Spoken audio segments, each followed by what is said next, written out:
Ladies and gentlemen, welcome to another Monday Night Raw watch along. I am the host, Carl Carafel, as we are watching Monday Night Raw that's coming to us live from St. Louis, Missouri, starting out with Kevin Owens making his way down to the ring. I'm going to go around the room here. Chris Best, how you doing today?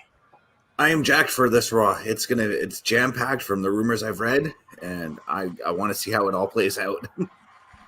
Me too. I mean, definitely we are on our road to WrestleMania. Sami Zayn now making his way out here as well. And if you watch SmackDown, you will know that these two came back together. OMD, you and I have never fallen apart, my brother. But how are you doing? I am doing extremely well tonight, brother. Just been busy, dealing with, I've got the kid back this week. Right. So I've actually just got Sami Zayn coming through the gate here and start at the top of the entrance ramp.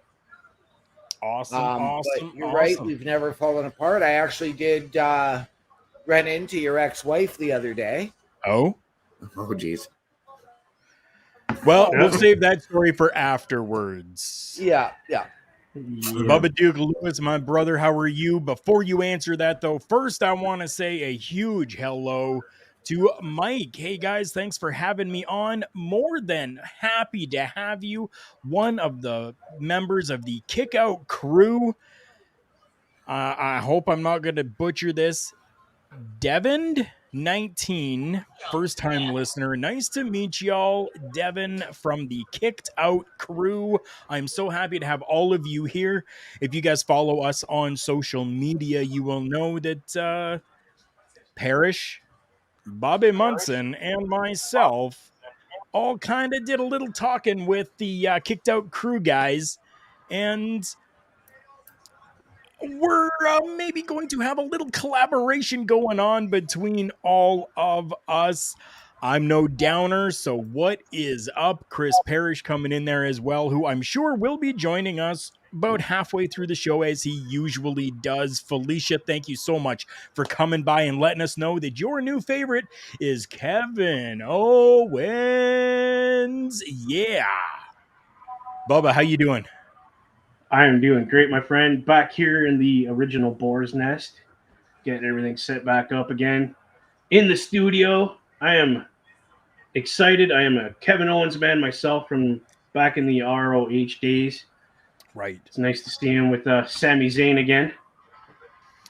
It definitely is. I got a little bit of the hypers going on right now. I've got my non-sponsored Dr. Pepper, which has just that little kick of caffeine that, after a 12-hour shift, I kind of need it. Yep. Oh, yeah. You would need it after 12 hours. Let's go around the room here, people. What are you guys thinking about Kevin Owens and Sami Zayn once again coming together? And how long will this last? Bubba, we're just going to start with you. I'm super excited again for the KO and Sammy back together again. I know it's like the 16 trillionth time, but it doesn't get old for me because these two guys, great chemistry, and I love it. That's right. Before we move on here, happy birthday to you. Happy birthday to you. Shut your face, Bubba. Happy birthday, dear Astrid, the natural, the beautiful Astrid Pizarro with her birthday today. You know I love you, Astrid. Thank you so much for coming in and spending a little time with us on your birthday. You are absolutely the best. OMD, give me your thoughts. I'm intrigued. I'm excited because we've followed these guys since Ring of Honor when it was Kevin Steen and El Generico. Right. Even through Sammy's brief time in Impact, we know that Kevin Steen never competed there. That's true. But But again, it's intriguing. I'm going to give this a run till probably say SummerSlam. But interesting. I'm hoping that they're not going to do the generic breakup and fighting each other for the next 6 months after that. Which is how it normally happens. Basser coming in here as well. My brother, thank you so much for coming in here. Kevin Owens getting a little heated right now, which that passion, that emotion. If there are two guys within the WWE right now that I would say are top of the freaking top, we're looking Kevin Owens and Sami Zayn. Chris, give me your thoughts here on this coming together again, and how long do you think this will last? Now I'm with OMD. It's gonna last till SummerSlam because they're gonna build SummerSlam to be the second WrestleMania, based off the rumors that are going on for SummerSlam already. And I'm happy that they're back together. I've actually been following them longer than their time in ROH. My first independent pay-per-view I ordered, the first match I saw on that show was Kevin Steen taking on Jacques Rougeau. Oh, wow. That was back in 2003. Yeah, that was a long while ago. Devin coming in saying Sammy called them brothers, and KO seemed to get a little bothered by that. I did notice that as well myself. I think that KO is bothered by it, but at the same time, I think that he's obviously still hurt. Okay, and yes, kayfabe is a thing here. Yes. It definitely is.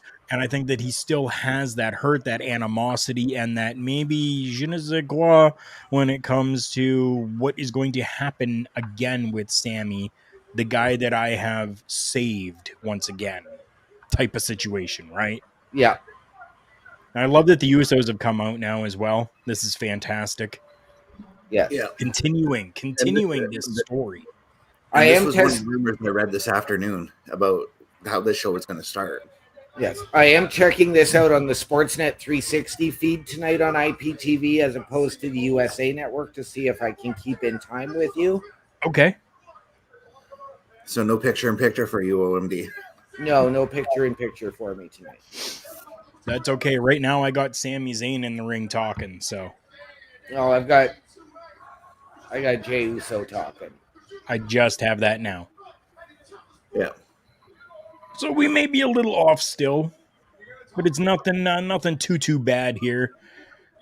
It's the problems with these watch-alongs. Unfortunately, we can't actually show you what is happening for copyright reasons. The WWE would shut it down immediately, and we don't want that because we want to spend the time with you guys. I mean, the WWE has shut me down for streaming 2K20 way back when. Right. And I didn't have anything WWE related on there other than I was playing their game. I get it. But at the same time, I'm like, I don't get it. Because this is obvious free advertising for them. Yeah. Right. I do have a couple of interesting topics today. Apparently, I was reading. Wait, hold on. We just hold on. Yep. We just got a challenge from KO. We did. What's the answer going to be here? Kevin Owens challenging the Usos.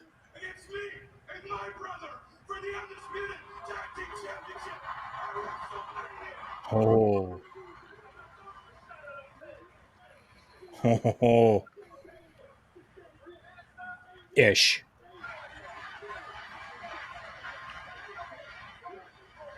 Wow. St. Louis is a hot crowd tonight. St. Louis is almost always a hot crowd, though. Yeah. Wow.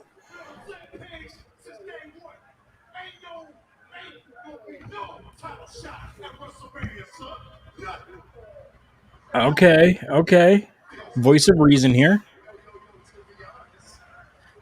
And I just remembered it wasn't Jacques Rougeau I saw KO take on. It was PCO, actually. Oh, yes. Yeah. Good. So we do have an acceptance going on. So we do know now that at WrestleMania it's going to be Kevin Owens and Sami Zayn taking on the Usos. OMD. What news were you having today? Apparently, the WWE is looking at inducting its first official into the Hall of Fame this year, as I was reading earlier, on top of the new Hall of Fame inductee as of this morning. That's right. Still no real news yet on who a referee could be. No, I've got my list that need to go in. Oh, well, 100%. There's a list Yes. that should be going in. Absolutely. All that's really been said is that it is a favorite of Triple H and a well-loved referee by all. Well, then that narrows it down to like 5 at least. Right? And that's all we've been given so far. Yeah. But I'm going to go on a limb and say it's Earl. It could be Earl. It should be Earl. Absolutely should be. I was just going to say that would be my first vote, would be him, for sure. Oh, business. Oh, is that the tribal chief? Yep, tribal chief. Yep. Acknowledge. Ooh. I acknowledge nobody but myself.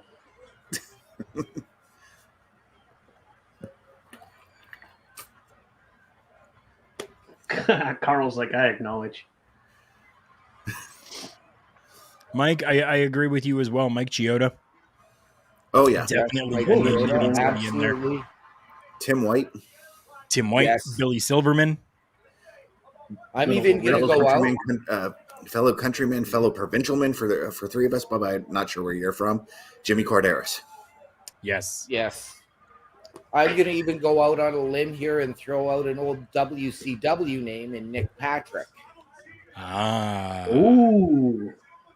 Oh. Old school. Now, Devin, you say the Hebners. Do you feel that it should be both Tony at Blanchard once sitting behind or them? separate?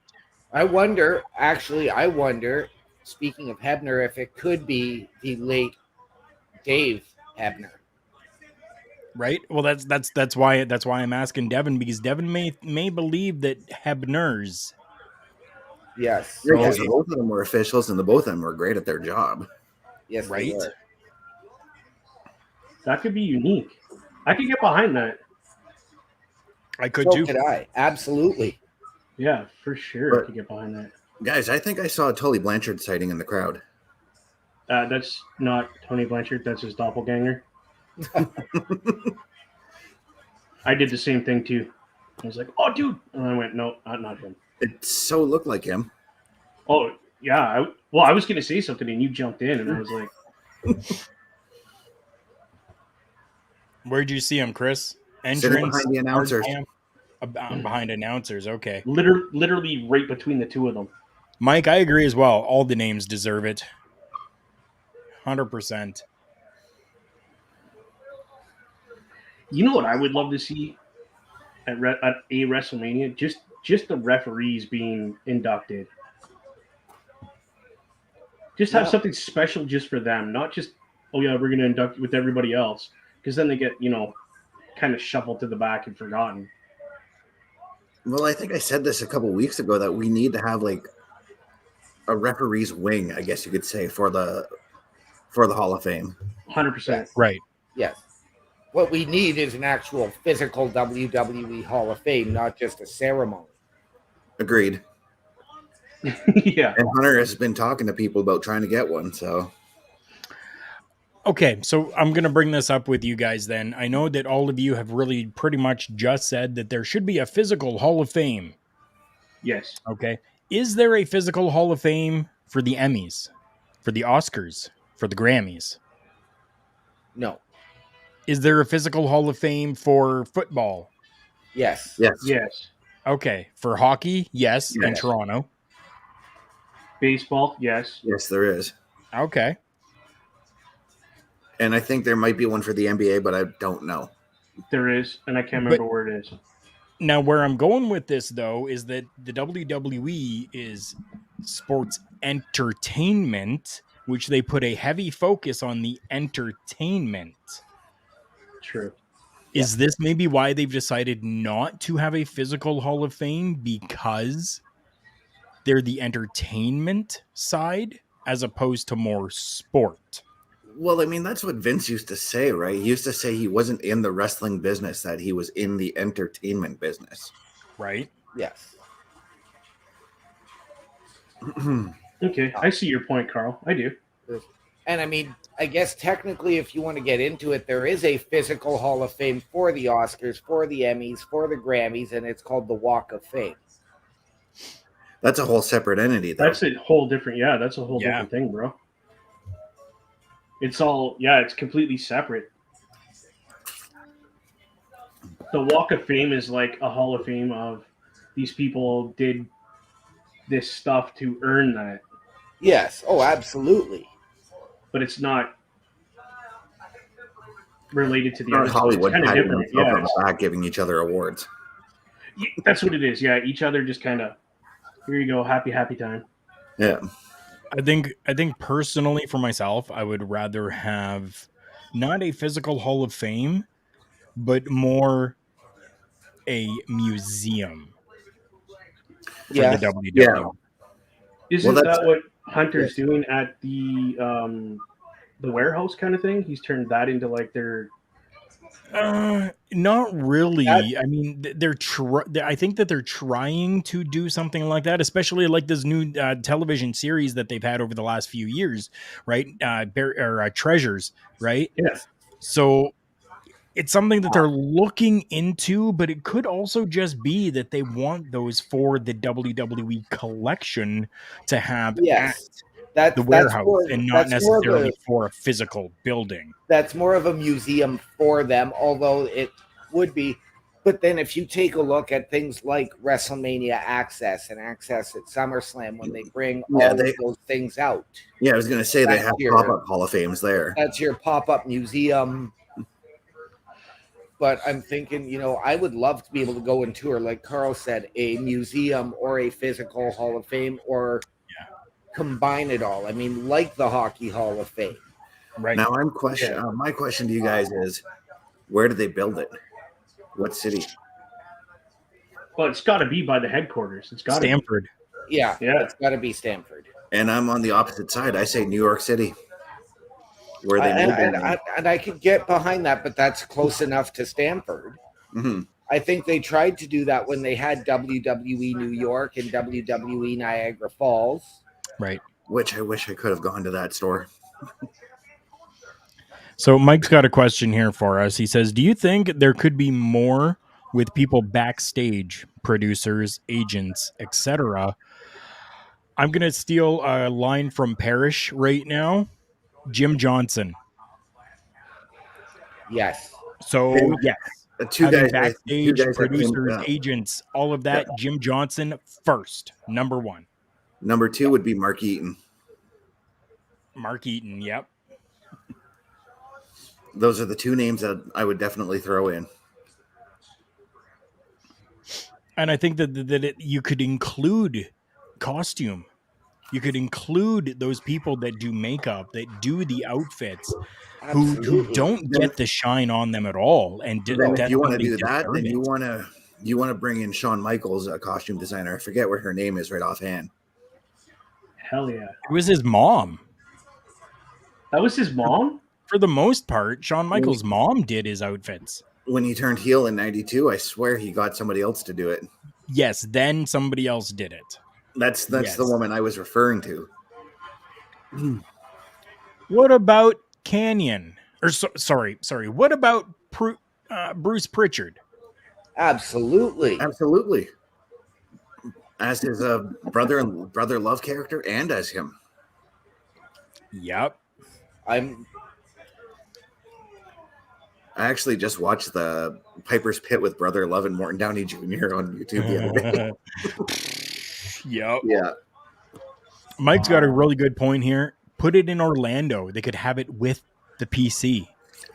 And that's one of the locations Hunter's been talking about, putting one up. I think that's a fantastic idea. Absolutely. Never thought of that. Bring it to the Performance Center. You're going to draw the attention of people who are coming through to take a look at this museum or this physical Hall of Fame. And then they're going to be going at the end of this tour. Did you know that you can train to do exactly this right here? It's good business marketing. It absolutely is. I know they open up the Performance Center twice a year, I think it is, for tours. Yeah, I was going to say, don't they do public outings like that? Yeah, they do it like twice a year for a weekend. I would love to take the time to go sometime. Absolutely. That means I got to figure out when it is, book a flight from Canada, and go all the way down there. Yes. I just want to go in and step inside a WWE ring and run the ropes. Right. I've been in that size ring, but I've never been in an actual WWE ring. Right. Yeah. Which I would have loved to have done. Yes.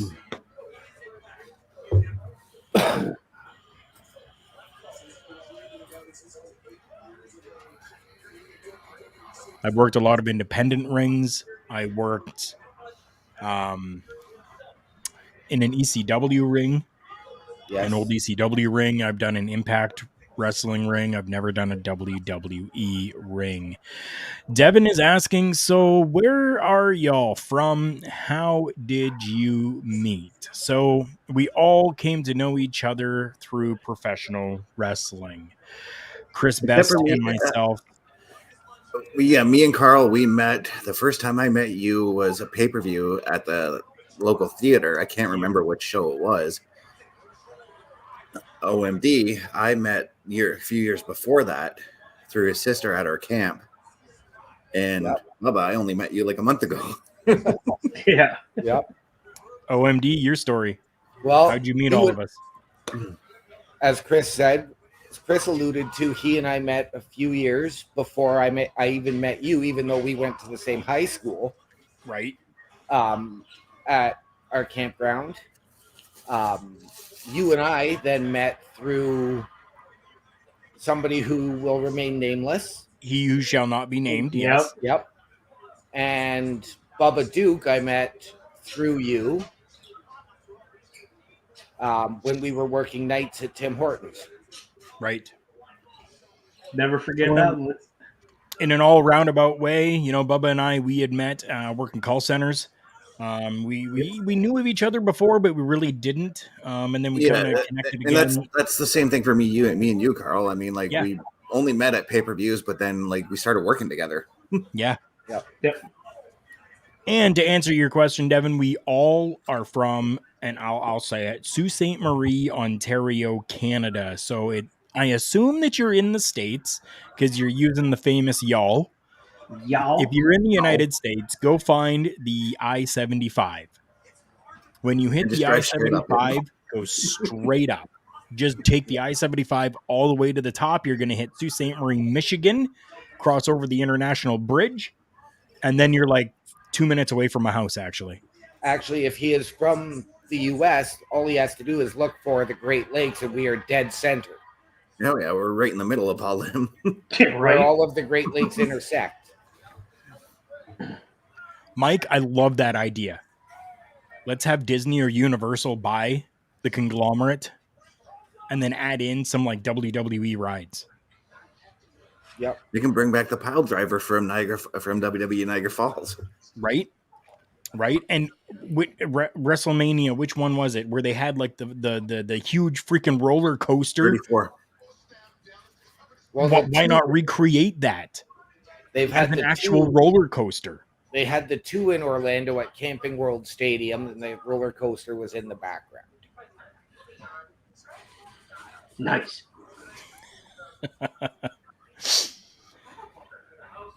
That is cool. Northern New York. About 25 minutes from Canada, so 10 hours from you guys. Yeah. Give or take, yeah.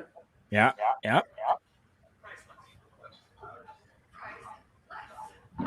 That's great. We love meeting new people. We love connecting with new people. We love interacting and just sharing our love of professional wrestling. All of us are pretty much in our late 30s, early 40s here now. Yeah. We're old men, but we still love it. It's a passion, and it's something that we're gonna probably have with us for the rest of our days. Yeah.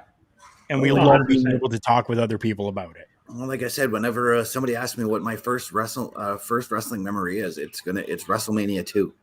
That's how long I've been a fan. Right? Yep. It's insane. Yeah, you think about it. Yeah, the first one I remember, would be one of the first WrestleManias was, and we actually had TV at this point, because before that I didn't have TV because of where I lived, and it was Hulk Hogan suplexing, not scoop slam, Andre the Giant. I lost my mind. Okay. That was the biggest moment for me, and it got me hooked. Right. The first true WrestleMania moment that I actually remember watching was WrestleMania 8. Okay. Which was Hogan versus Sid. I mean, I have, of course, gone back and watched everything, and I have the 15 VHS box set. Yeah, me too. So I have watched them all. Having been to WrestleMania twice, there is nothing like it. I need to experience Mania. Oh, it is an experience. Mike dropping some knowledge on us, letting us know that Devin is the youngin' out of everyone here. Mike, are you in the same area as Devin, or are you in a totally different area? Because with us, with our local establishment, we have people all over the place. We're not just all based out of here. With our local establishment, we got them all over the place. So Mike's saying, okay, in GA. Good old Georgia. Devin says, you're about the same age as the rest of the crew, LOL. He's 25. His first memory is American Badass debut at Triple H versus Rock Iron Man match. That was very underrated Iron Man match, by the way. What was that? A very underrated Iron Man match, by the way. Yeah. Oh, yeah. Yes, it was. I'll tell you, it's so underrated, I don't even remember it. I was actually just reading the other day, and I'm going to go back to my favorite WrestleMania. Wait. Did you say you were reading? I was, yes. When did you learn how to do that, dude? I think it was back in kindergarten, but at my advanced age, didn't work for me. At my advanced age, being 44, it's the mind starts to go. But I was reading, apparently there was a different plan initially for my favorite WrestleMania of all time, which is actually WrestleMania 10. Okay. And where we had the Brett versus Owen, Luger versus Crush, and then Brett and Luger both versus Yoko in separate matches. Right. It was initially supposed to be a triple threat match. Oh. Oof. And it would have been open for that. It was going to be the first triple threat match in WWE history. Interesting. Did you all see that Montez Ford dive over the top rope like he does? I caught the tail end of it. Yeah. Oh. Who's cut open? Ref's got the gloves on. Oh, Theory is over his eye, it looks like. Maybe not. Maybe that's just his eyebrows. They are pretty big. Oh, no, he's got a slight cut over there. Okay, yeah. I see it there now. Who? Wow. Devin's asking, had there been other triple threats before WWE? There had actually, but they would have been in the territory days. They did mention that two previous triple threats that had taken place in that article. But I can't remember the names involved. Yeah, and I think they were calling them three-way dances at the time. That sounds very familiar. Yes. Yep. Thank you, Felicia, letting us know that, yes, it is cut open.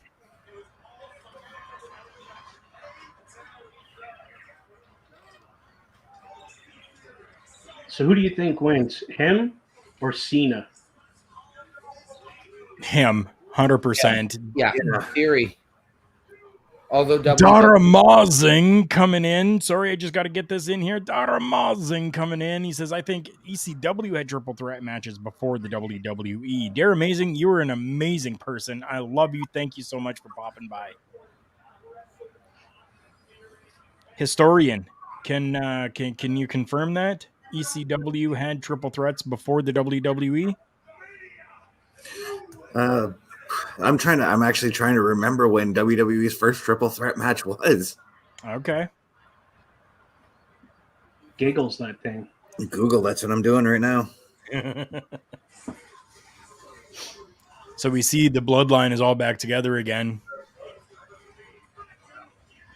But it still looks like there's a little bit of animosity going on between everyone there. According to WWE's website themselves, the first triple threat match was a Intercontinental title match on Raw between Owen Hart, Goldust, and Triple H in '97. Okay. Wow.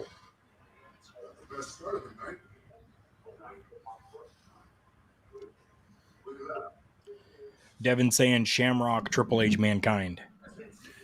That was '98. Then he says, oh, damn, thought I had it. Mike letting us know that Austin Theory will win, but it won't be a clean finish. Interesting. Well, if Cena wins, that means he ties Flair again for U.S. title reigns. Yep. Apparently. Yeah. So does WWE let him do that? Or does Triple H go, no, you're not doing that to my man. Go away. I could see Cena winning, but by DQ. So Theory retains.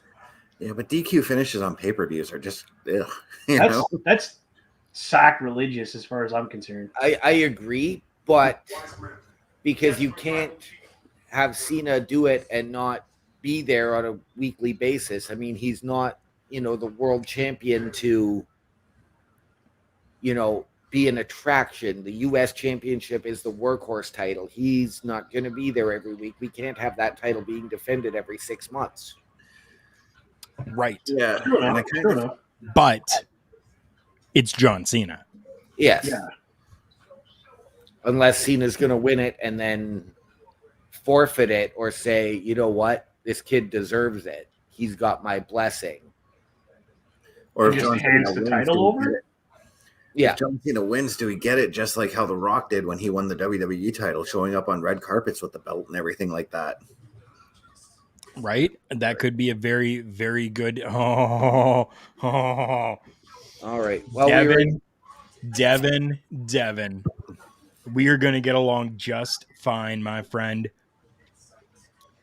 Cena wins. Open challenge on Raw the next night where Jay White, the Switchblade himself, still my leader of the Bullet Club, debuts, defeats Cena for the strap. Dynamite. I would love that. I got one word for that. Damn! Yeah, I could get behind that. Well, Mike is asking, could Cena win, keep it for a few weeks, and then drop it back off again to Theory? Because I'm sure that there would be some sort of rematch clause. Well, of course there is. Well, the WWE kind of has gotten away from all of these different rematch clauses, but this could be something underneath this new era of Triple H where Triple H says, hey, I know what we can do. Rematch clause. Yep. Just throw it in there as a loop, while we were in commercial, I'm going to go to the restroom. Oh, yeah. Visit the urination station. That's fine. This is what the Kickout Crew is all about. If Austin does... If that's how Devin is thinking, yeah. I can still, if Austin Theory does go over, I can still see Jay White showing up on Raw to take the belt off him. I could see that too. I definitely could. And I would love it. I would love it. It would give Austin Theory something fresh to do as well. Right. It would give him something fresh. All the people that only watch the WWE and don't watch any other product that's out there need to see Jay White. Oh, yeah. Need to. It's not a need, it's a must. You must see. That guy is... I can see why he was the leader of the Bullet Club. I can. Just incredible. Right? I remember seeing Jay White in his rookie year, and I'm like, he's going places. As a young lion. Mm-hmm. Yeah. Yeah. Oh, yes. We got commercial breaks going on here, and for the Kickout Crew, I don't know if you guys do something like this or not, but please stick around just for a few moments because we have sponsors on this program, and we need to make sure that they get a little bit of a shout out from us, so please stick around as we take a commercial break.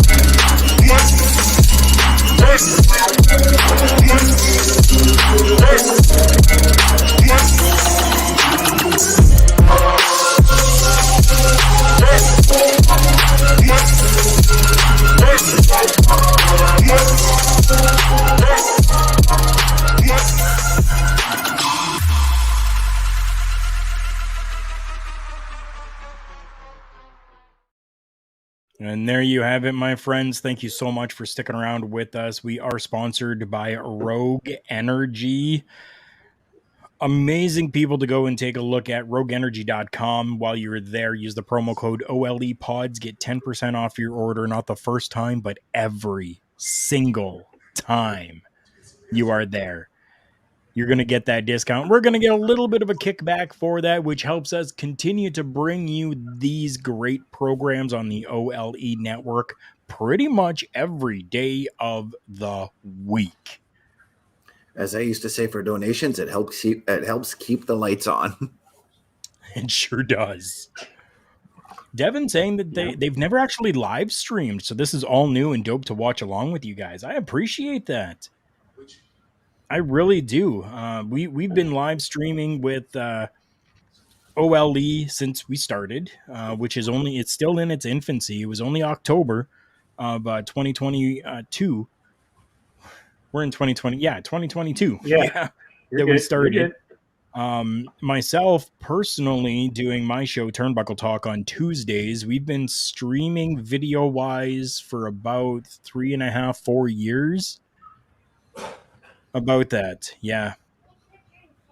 Give or take, yeah. Which has been fantastic. Fantastic to be able to do this on video format. Yeah. I know pretty soon I'm going to have some stuff coming up for the Boar's Nest, so keep an eye out for that. And the Boar's Nest with Bubba Duke is another program that you can find on the Turnbuckle Studios YouTube page.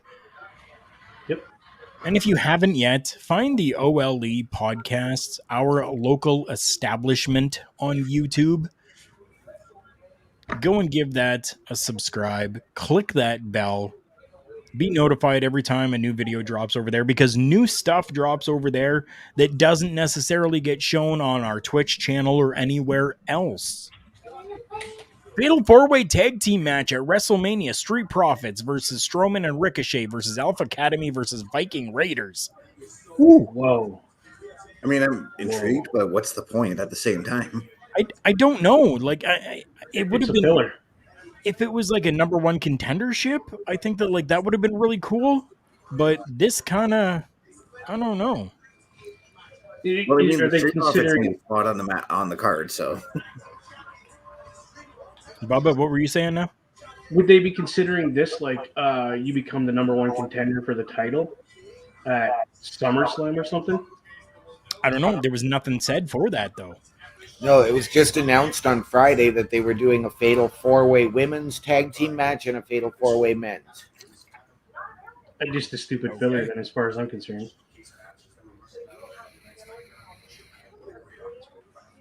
Hey, look, it's the beautiful Canadian Chelsea Green. Oh, and the amazing Piper Niven.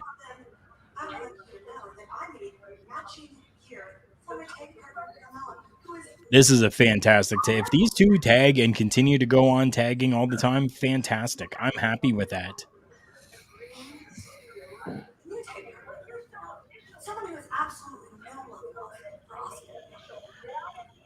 I enjoy this Piper character way better than what was the other one? Dewdrop? Yeah, that. Yep.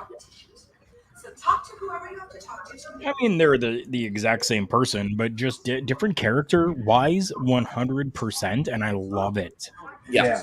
It's a totally different character, and it's It almost feels like she's blackmailing Madam Pierce, you know? I think so as well. Devin, I agree. Chelsea makes me red. Some people, it makes them red with blushing like yourself. Other people makes them red with absolute disdain and anger. Either way, if she's making guys red, it's all good. I was sent a notification as of yesterday from Instagram, and although I don't have it, a friend of mine sent it to me from the Matt Cardona, and it says, "My beautiful wife at Chelsea Green has returned to at WWE. I'm not ready to go home yet. As the indie god, I still have some unfinished business." Interesting. I've chosen in some cases not to believe what wrestlers are saying on Twitter. I mean, I remember when Edge returned to the Rumble a few years back. That day, he posted pictures that he was at home with his daughter. Right? Yeah. Mike, just for you, this is my lock screen. And yes, my girlfriend is perfectly fine with it. Yeah, buddy. Yes. I'll take Alexa Bliss too. Yeah. Oh, Carl. Where the hell has she been? House shows. Yeah, house shows. She's also kind of like there's really no direction for her right now, and I don't blame her, but she's kind of getting a little upset over that. Which, again, I don't blame her at all. If you have nothing for me, find something for me, or let's figure something out so that I can have something, and I mean, whether it's here or not. We all heard the rumors that were there for her to join Bray Wyatt, but now he's up in the air because of a physical issue or an illness, whatever it may be. Illness. We have no clue what the full details are yet, but they're saying illness. Yeah, he hasn't revealed anything. No, and now like his top writer is no longer with the company. Gone. Yep. Devin saying that they got to see and watch Chelsea and Matt at Wrestling Showcase in Chicago. They definitely are great. Yeah. I have not had the privilege to see Chelsea or Matt. No, not yet. Maybe January though. with that Chris Jericho cruise. I got to see Matt Cardona when he was Zack Ryder. Yep. See, I didn't even get to see him as Zack Ryder either. He, the house show I went to in Barrie, he was on that card. Opening match, he took on The Miz. Okay. Yeah, he was at a post show in Hamilton that I did, and I took my friend and his 10-year-old son. Right. We were having dinner at Swiss Chalet, and Matt, Miz, and Maurice all walked by, and I ran the kid out to go and say hi.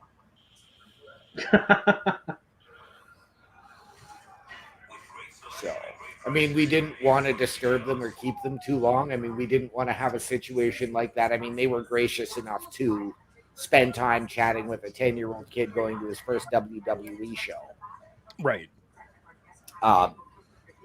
Because of the situations that we've now seen happening in the last few weeks with Rey Mysterio, Liv Morgan, and then Rhea Ripley today about with the fans harassing them at airports. Mm-hmm.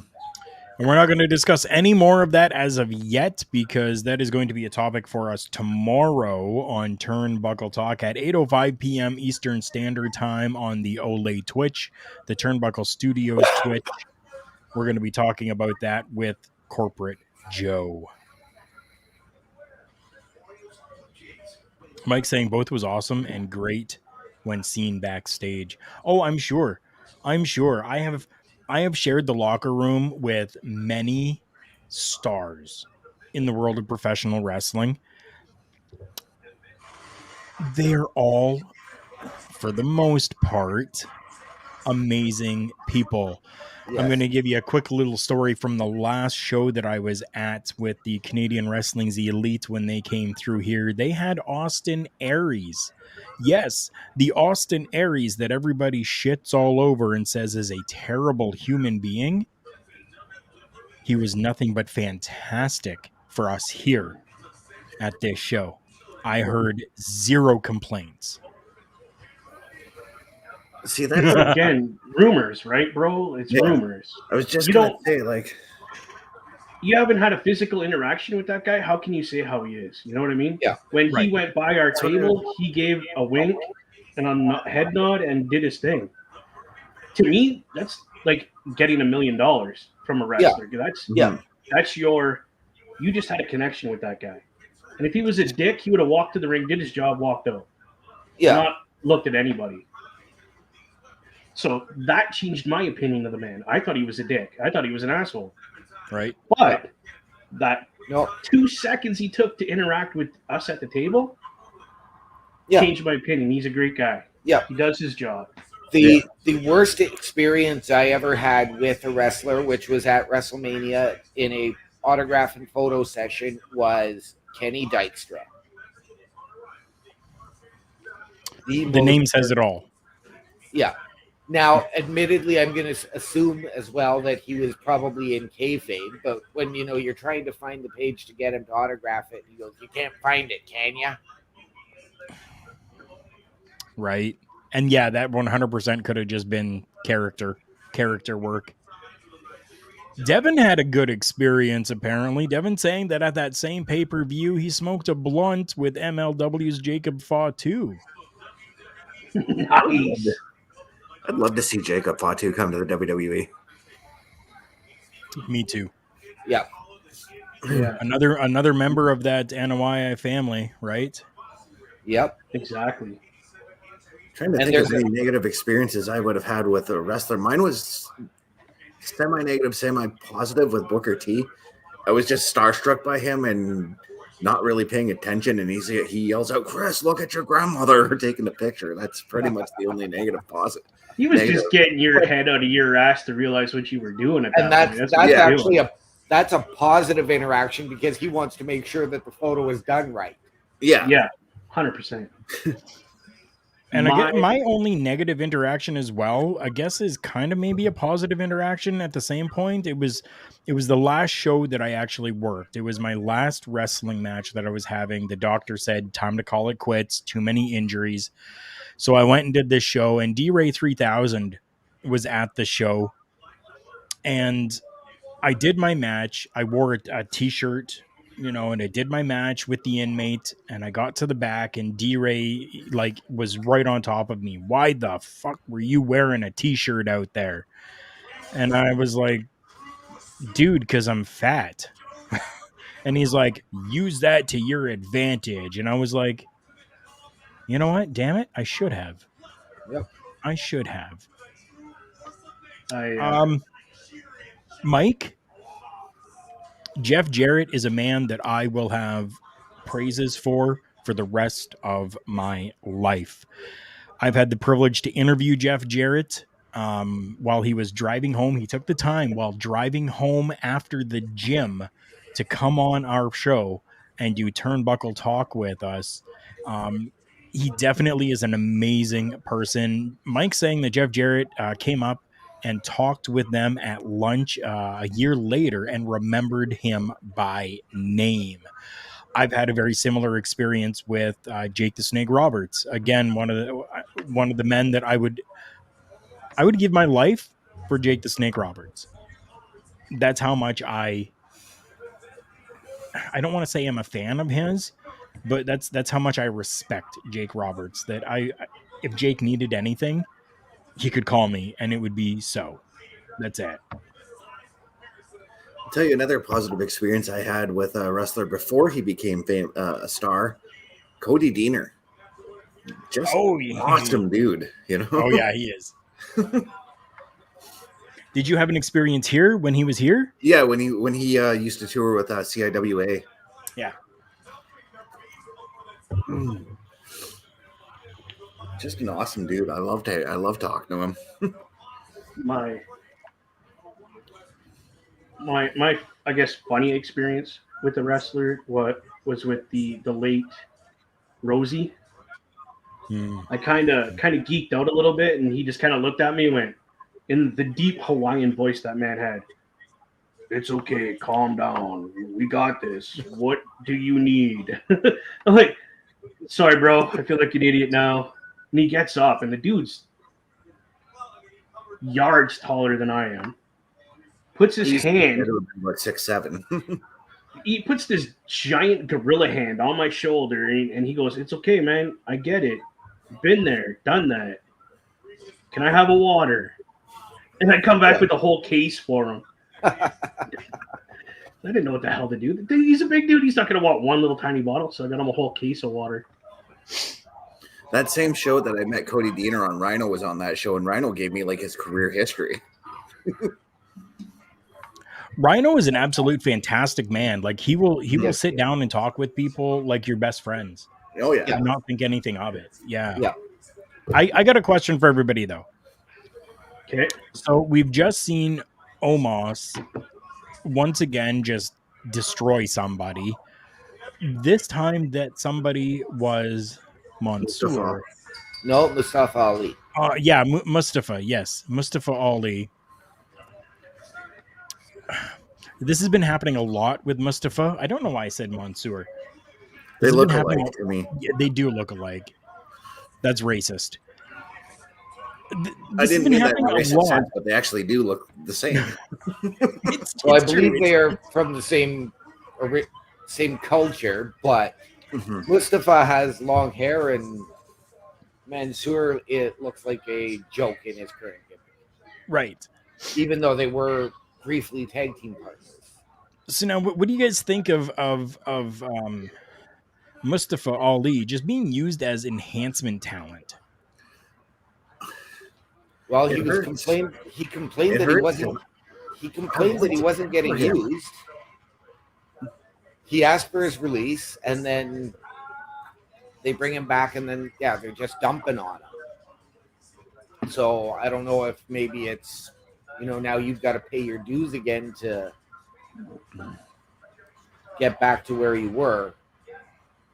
But they sort of started to run him down with when he was in Retribution. Right.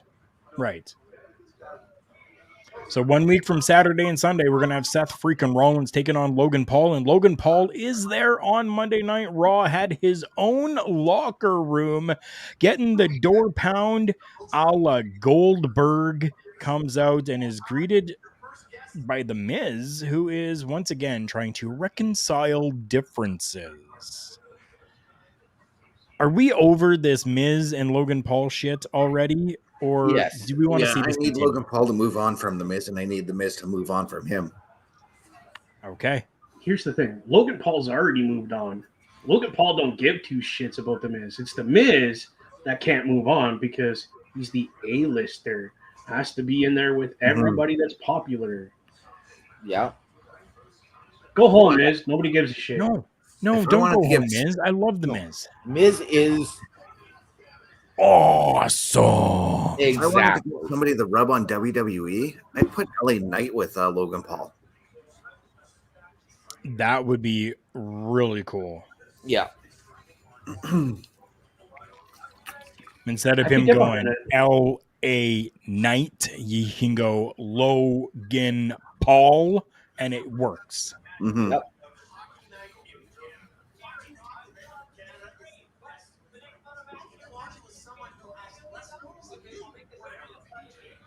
Wow. Yeah. So if Bray's going to be missing out on Mania, that leaves Lashley with nobody. What do we do with him for Mania now? Give him that weekend off, I guess. No, Lashley's already said he's ready for anybody, which means I could see him interrupting that four-way tag team match. And that's how you bring the Hurt Business back, is you just have them go out and just destroy everybody. I heard that an old rival of Bobby's is going to come back and face him at Mania. Who? Oh, you didn't know? I have a feeling it might be Big E. No, he's still hurt. I don't know. They said it's an old rival. You know who I think would be they really wouldn't give us cool? clues. You know who I think would be really cool to bring into the fold of the conglomerate to go against Bobby Lashley? The Beer City Bruiser. Yep.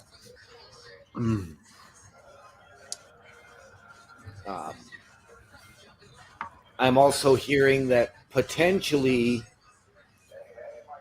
LA Knight's opponent at WrestleMania will be none other than the beer-drinking, hell-raising Stone Cold. Yes, I have been hearing that as well. I would rather it be a different beer drinker. Like maybe let's bring back James Storm. Yep. Yeah, that disappointed me. I was Hell yeah. I was jacked when he came to NXT a few years back. Yep, but they couldn't get a deal worked out, and then Impact stepped up and said, we're going to offer you this. Yep. But Hunter did tell him that, look, take the money and go there, but the door's always open. Right. And this would be a fantastic time. It would. It would give James Storm that last hurrah on the big stage. But James Storm does have his title in OVW. Right. I believe he's still competing in the NWA as well. I know he was here for CWE not too long ago. Yeah, I'm bummed I missed that show. Dude, you know what I'm not bummed by? I am not bummed by this announcement here that we've gotten a few weeks ago. Bad Bunny is going to be hosting Backlash from Puerto Rico. Yes. We got PLEs leaving the United States once again, and this time they're going to Puerto Rico, and I am very happy about that. As am I. We talk about celebrity involvement in the WWE. Bad Bunny is one guy I don't mind being a part of it because you can see that he actually likes the business. Right.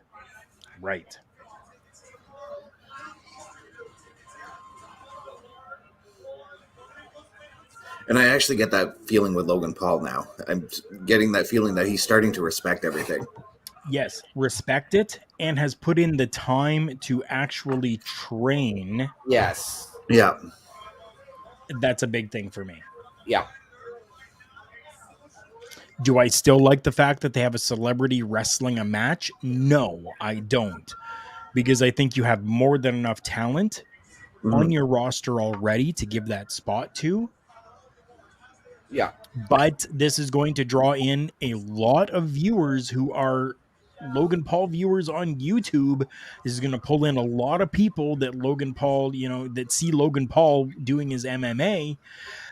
His right now, his impulsive TV that he does, his own podcast talk show. Yep. Which is, from what I hear, it's actually not a bad podcast. It is not. It's not. No. He's very knowledgeable on every subject that he is talking about. Devin It's is a doing his Logan Paul research. fan. That's why.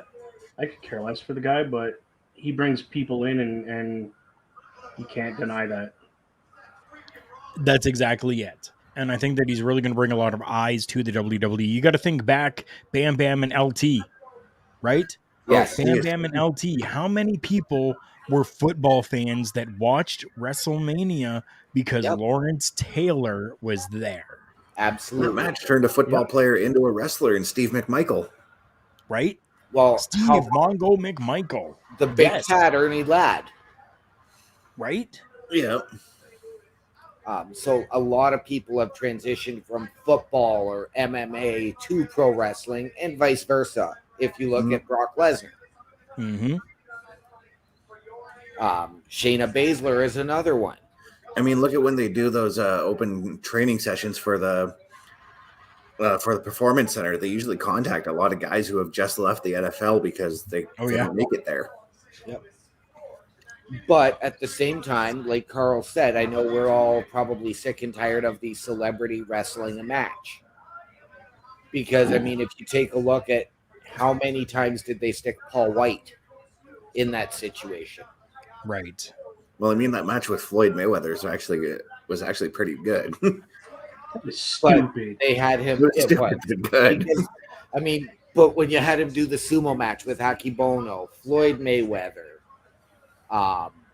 when they were supposed to try and get the Shaq match off the ground, that never ended up happening. Right. I wanted to see that too, actually. So Mike's got a question here. I'm not sure exactly what you mean by this, but I'm going to try to maybe answer it as best I can. He says, what's y'all's favorite Seth Rollins? If you're talking different Seth Rollins characters, I think this incarnation that we have of Seth Rollins right now is probably my favorite. With the Shield, he was fantastic, but I like this incarnation. I like this incarnation too, but I also enjoyed the Messiah because I just wanted somebody to kick his ass. You know what? I love the Messiah, but I have to go back, and I'm going to go to corporate Seth with the Authority. Oh, yeah. Even then, I wanted somebody to kick his ass too. Right? Bubba? I kind of like them in the Shield, but yeah, this one we have now, hands down, I think is what I would call the purest Seth Rollins we could get right now. Okay. Yes. And I believe it was Parrish told me a couple of weeks ago he was at the show. I can't remember if he worked it, where Seth on the Indies as Tyler Black did the moonsault off of a fan. Oh, that would be cool. It was off of a big fat guy on the outside, and Seth literally jumped on him and pushed off his stomach and did a moonsault. Yeah. That's hilarious. So Mike is liking this one as well. Devin, can you elaborate a little bit on that question? I definitely want to get this answered by everybody, but he's saying, who's your favorite Mike? Goldberg. Mike Goldberg, the announcer for the UFC. Is it who's our favorite? Former announcer, Mike?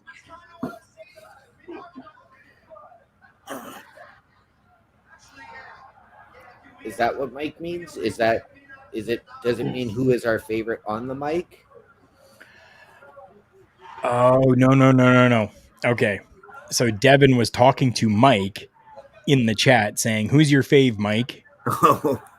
Goldberg? I get it now. I get it. This replay right here, where he hits Seth Rollins, that's the best I've ever seen in a long time. Where someone gets hit and just KO'd. Like there was no putting your arms out, nothing. There, Bubba. Pardon me? I said, I remember how you marked out on that fist last week. Yeah, dude. I was like, holy cow, that was epic. Logan's I think it's Mike is. Speaking of mics, Seth Rollins turned it off. Oh, they're switching it out. Oh. Oh yeah. Oh. And here comes the Seth. Damn, those sunglasses. Like, what the hell? Okay, it's got to be his wife's. That entire outfit's got to be Becky's. Yep. Oh, yeah.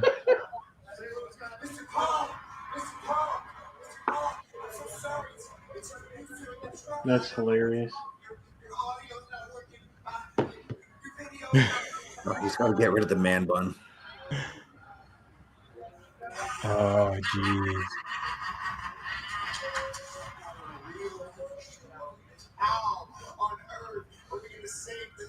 Oh, leaving production, going to Gorilla. I'm kind of enjoying this little bit of like look behind backstage. Yeah. I don't mind that at all. Yeah, you're right, Mike. Save money on outfits. Why not? They just had a baby. Come on. They need to save money.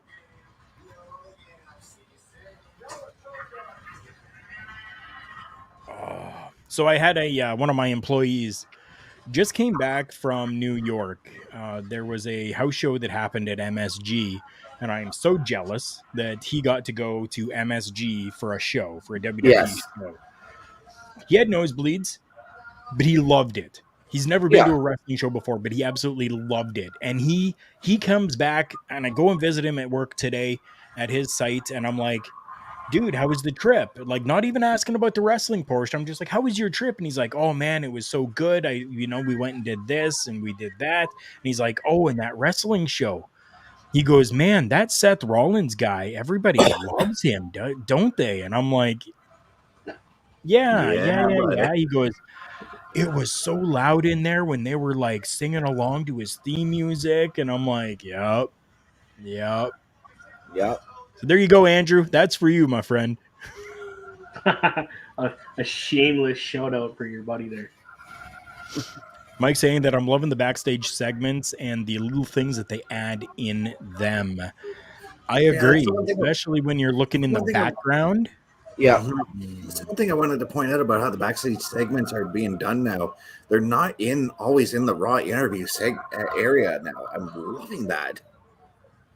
Right? Yeah. It makes the show feel a little bit more, pun intended, raw. It's true. It does. And I think that that's something that we have to get back to a little bit. Like, I remember I would buy the WWE magazines all the time, the Raw magazines, for the mature fan. Yeah. I don't want that we go back to Attitude Era. No. But maybe get a little bit more mature. Yes. Yeah, we don't need to go back to the Attitude Era because that era has passed. Those superstars are gone, although somebody was just holding a rock sign with him wearing the black turtleneck with the fanny pack.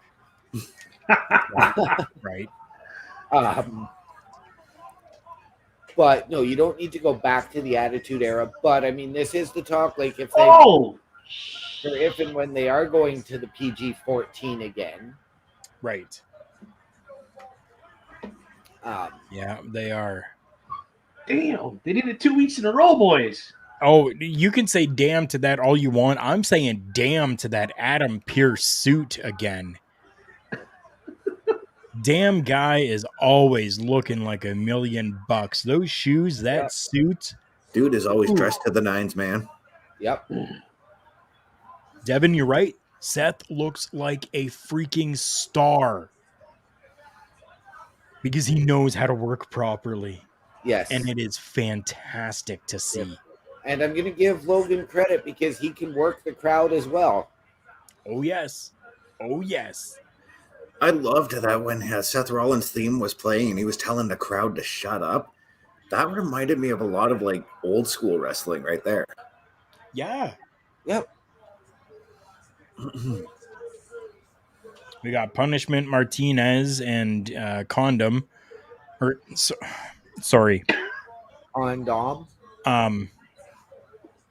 Damian Priest and Condom. You catch me off guard every time you say that stuff, man.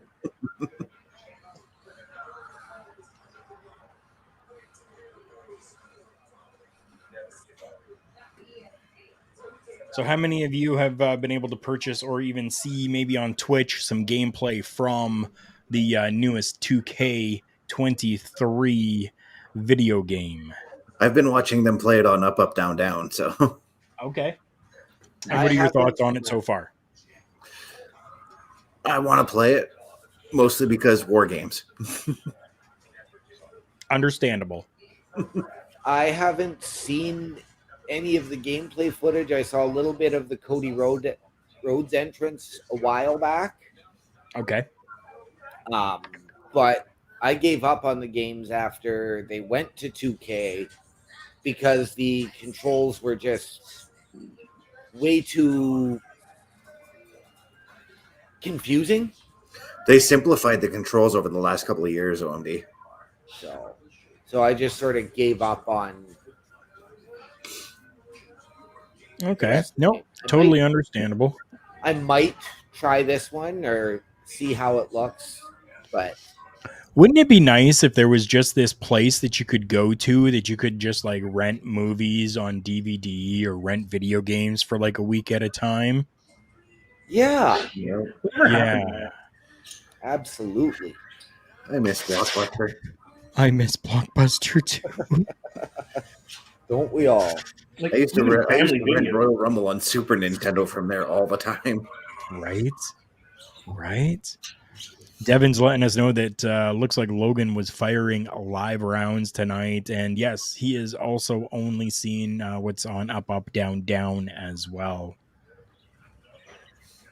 Well, I feel like 2K actually gave Up, Up, Down, Down like an exclusive look at the game.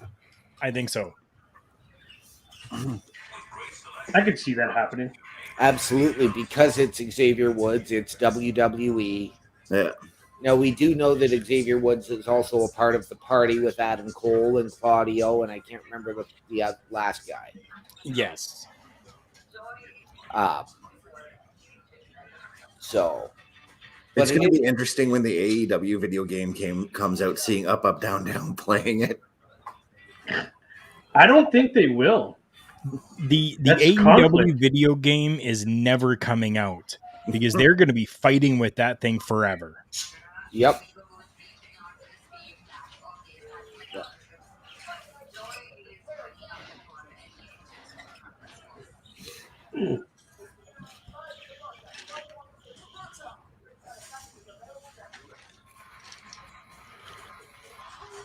So have we seen all the WrestleMania commercials come out now? They still haven't put out the Goodfellas one. Oh, that's right. No, they haven't. They did show a clip of it earlier in one of the previews, but we haven't seen the Goodfellas clip. Okay. So, but my signal might still be behind you guys. And we still haven't seen the 40-year-old virgin one. That's supposed to be coming as well. Yes, that's right. Parrish is really looking forward to both of those. Yeah.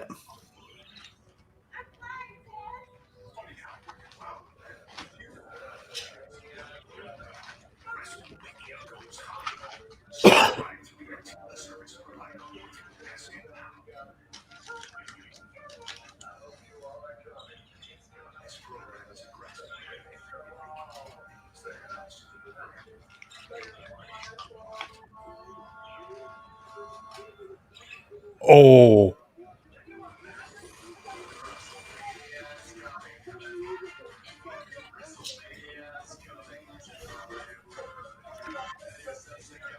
Okay, take all my money right now.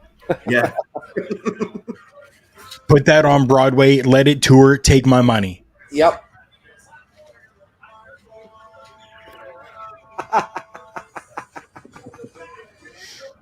So Devin's asking, do you watch baseball?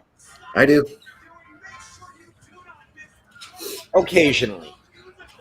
I watch it. Watch the Jays beat the Tigers today. We got the condom coming down with Damian Priest to the ring. I will be completely honest with you, Devin. I'm the operations manager for a local security company here. I work very long hours. I generally do 12-hour day shifts and then one or two overnight shifts as well during the week.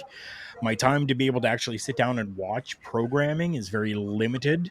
Um, Yeah, and being I for you, don't Carl, watch most a ball lot games of air in the other afternoon. You're gonna miss all of them. Yeah. right. Yeah. Yeah. And I mean, like, for me, like, hockey preempts wrestling. But once hockey's over in June, then I sort of, okay, I'll try and find something else to watch. And then if I can't find anything, I'll watch baseball. But I get everything through my IPTV. So I've got the full baseball package. So Right. I can go and find my Astros game to watch them. But that's all I go to try and watch. So if they're on, then I'll watch them. If not, then I'm finding something else. And I know the girlfriend likes baseball. She likes watching baseball. We just actually haven't had the opportunity to really sit down and watch any baseball. So Right. doesn't mean she can't while I'm at work. Yeah. Right.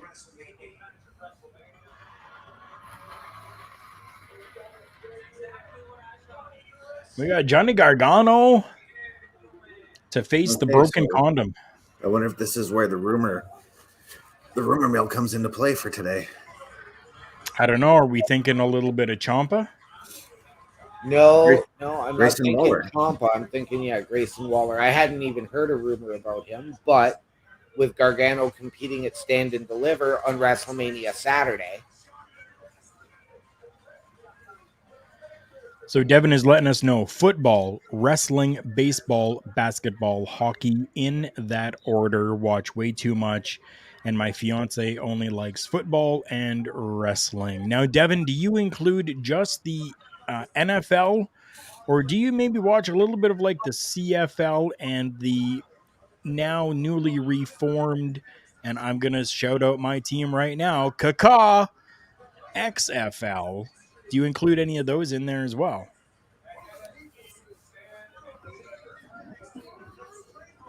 So there we go. We just saw that. And they're talking about Grayson Waller now on the program. So We're probably we going to might see see Grayson appearance. an appearance. Yep. Yep. And it wouldn't be the first time, but Grayson is talented enough, but not quite ready for the main roster. No, as I was saying OMD to Carl beforehand, this before the show started, it's going to be more than likely just a one-off right now. Yeah. Well, keep in mind that Grayson did come to Raw when he was feuding with AJ Styles in NXT. Oh, that's right too. Speaking of AJ, I can't wait to see him come back. Me either. His broken ankle is hopefully going to heal soon, but We just saw a graphic. Bianca Belair and, as I like to call her now, Oscana is going to be taking on Chelsea Green and Piper Niven That's going to tonight. be a competitive match. Right? Devin giving us some clarification. The only CFL that he watches is the Grey Cup. He hasn't gotten into the USFL or the XFL yet this When it year. comes to football, I wish I could watch CFL, but I always seem to miss when games are happening. Me Thursday too. night, Friday night, Saturday night. I'm always usually busy on those nights, though, OMD.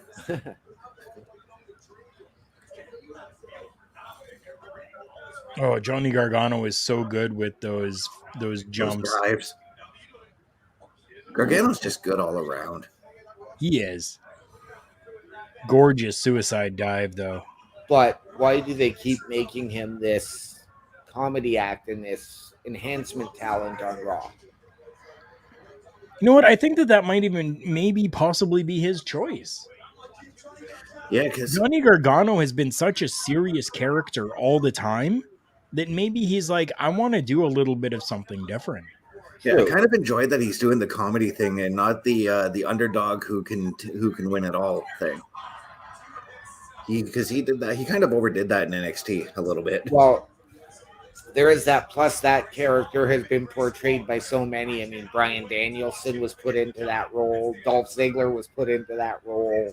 Right. You know what I'm absolutely hating looking at right now? All these people in the crowd with their freaking cell phones out doing all of this recording. Yeah. People, put the cell phone down, stop recording, sit there and enjoy it and make that a lasting memory inside your head. Please. Now, see, what I used to do with cameras at house shows is when I knew that there was a big spot coming up, that's when you pull your camera out. That's when you pull your phone out. Right? Yeah. I'll be right back. I will tell you, and I'm sure Chris and Carl, you guys experienced this at SummerSlam, was at WrestleMania, it was a constant up and down from the crowd because it was almost every move. Like a body slam brought the crowd out of their seat. And then back down for 30 seconds and then back up and then back down. Yep. And I know you don't see that necessarily at house shows because there's just not because it's not the production, right? Exactly. Well, actually, at the house show in London I went to, I remember being constantly on my feet for that show.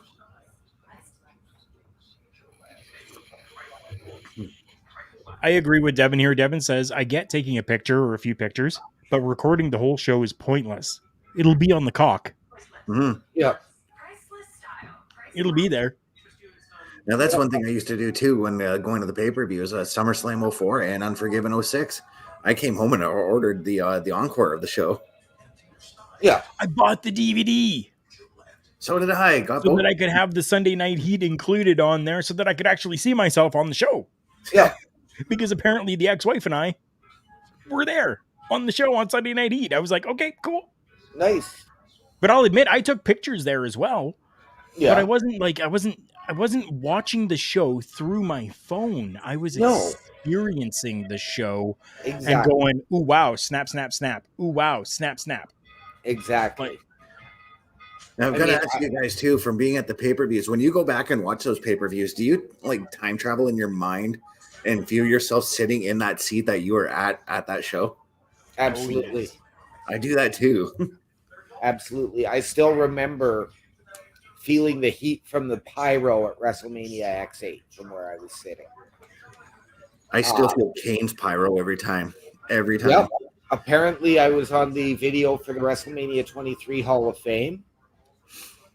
And as well, because of where we were sitting when the ECW originals came through the crowd at WrestleMania 23, I am on the video as well. I'm gonna have to go back and look for you then. Just so that everybody knows, I'm reading out the comments like this because OMD is watching Raw and doesn't have what we're seeing up. So he isn't seeing when I put comments up at all. No. So with that being said, that's a shout out to Parrish.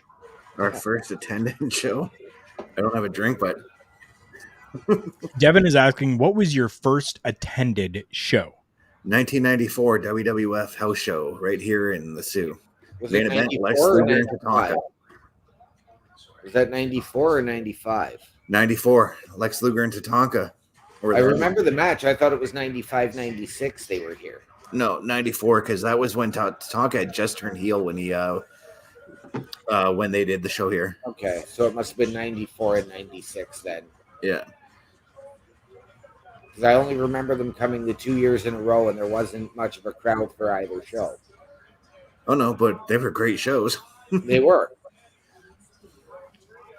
I mean, we got Bull Nakano versus Alundra Blaze on the first show. Yeah. I mean, how can you go wrong with that?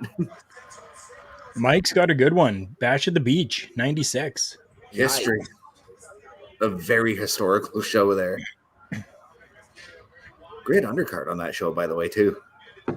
I just actually watched that on the network about a month or so ago. My first show that I actually went to outside of local indie shows or working independent shows would have been SummerSlam 04. That was your first show, period? That was my first show. Wow. Yep. When they came through here, I was going to church on Wednesday nights, and they always ran Wednesday nights here in the Sioux. Right. So I never got the opportunity to go to them because I was young to the point where like my parents were like, "No, you're coming to church." Yep. And it was, "Okay, Dad, I'm listening to you." Yep. Right. So I never got to go to those shows. So my first show. I now understand why you were marking out so hard that whole weekend now. Right. Right. I get it now. And Devin says, don't feel like you got to read every comment either. I'm smoking and enjoying y'all's commentary. Apparently, Devin's got some beef with Tatanka. Also saying that his was a WWE live show, but an hour away from him. Randy Orton's crowning. Okay. Actually, my first show was Randy Orton as the youngest World Heavyweight Champion in his first World Heavyweight Championship win. Yes. That's the first show that I was at. Yes. Gargano's looking strong here right now. This broken condom is looking like nothing right now. Looking like stretched out latex.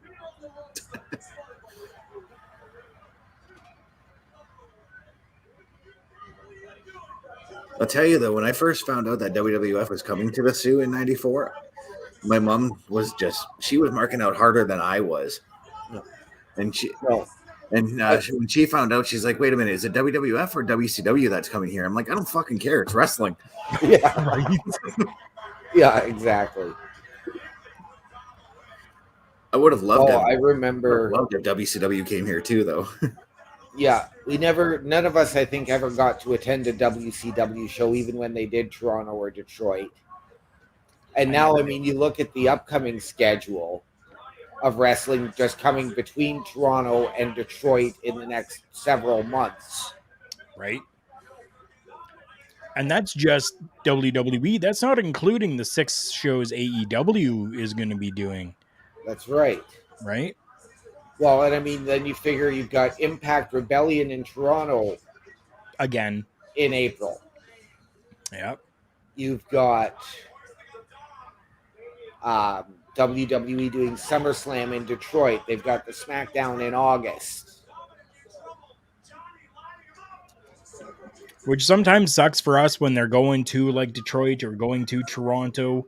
Because it's a little bit further away for us. Toronto, you're looking safely driving 8 hours of a drive, plus the hotel room, plus the gas, plus your food, plus the show, plus any merch you want to pick up. Yep. It gets to be a very expensive trip to make. Well, I remember how expensive SummerSlam was for us. And let's not forget the cost of fuel too goes up and down, up and down. Oh, and it was even more for me and Carl too, because like instead of 8 hours, we hit a detour on the way there, and it was almost 14 hours it took us to get there. Oh, yeah! Holy cow! Yeah, and I mean, unfortunately, like because SummerSlam had not officially been announced for Detroit yet, right? Carl and I booked Upheaval Festival in Grand Rapids in mid-July. Yep. I was offered to go to SummerSlam provided I could drive, but I can't. I just don't have a highway-worthy vehicle to go. But if I had the money to go to SummerSlam in Detroit, I would just go to Toronto and then take the GO train to Detroit. Right. So, Mike, to answer your question, Mike is asking, do y'all come to the States for shows? We definitely have. I know that Dan has done some WrestleManias or a WrestleMania in the States in Detroit. Yes. Dan and I have gone to Grand Rapids, Michigan for an Impact Wrestling house show that was done there. Yes. So I mean, it's not, we're not opposed to going into the United States for shows. Sometimes it's just a little more difficult with the exchange and stuff like that. Mr. Chris Yeah. Parrish is about 10 minutes out from joining us tonight, and he was just in San Antonio for the Royal Rumble. Yes, he And I was. almost went to a show in the States in '95 for the Inner House that happened in Saginaw. Oh, yes. I remember that. I almost, years ago, I was doing a family trip out west. And we happened to be in Vancouver the same night as In Your House. Wow. The Buried Alive one, right? I believe so. I remember it was Ahmed Johnson versus Shawn Michaels. That was a good rivalry. And my dad, although he wasn't a fan, was going to take me because he knew I really wanted to go. We get to Vancouver and the power steering went on the van. So we couldn't. That sucks. So I was left sitting in the hotel room watching it on scrambled pay-per-view to listen to the commentary. A few of us have done that in our day. Oh, yes, we have. Yeah. Parrish is telling us that he also saw soon-to-be WWE Hall of Famer Rey Mysterio win the title at Mania 22 in Chicago. Nice. Devin went to a house show in Ottawa in 2018. It was FTR versus Bobby Roode, and Chad Gable stole the show. I can see that. Yes, of course that would happen. Oh, Yeah. Yes. And speaking of FTR, since their decision has been made, although they can't legally announce it while they are still under contract, does anybody expect them to be showing up on Raw or SmackDown in the near future? No. No. I mean, I'd like for that to happen, but they're killing it right now outside of WWE. They are killing the business better than the Young Bucks ever did. Well, the Young Bucks are just killing the business. Oh, damn. Shots fired, OMD.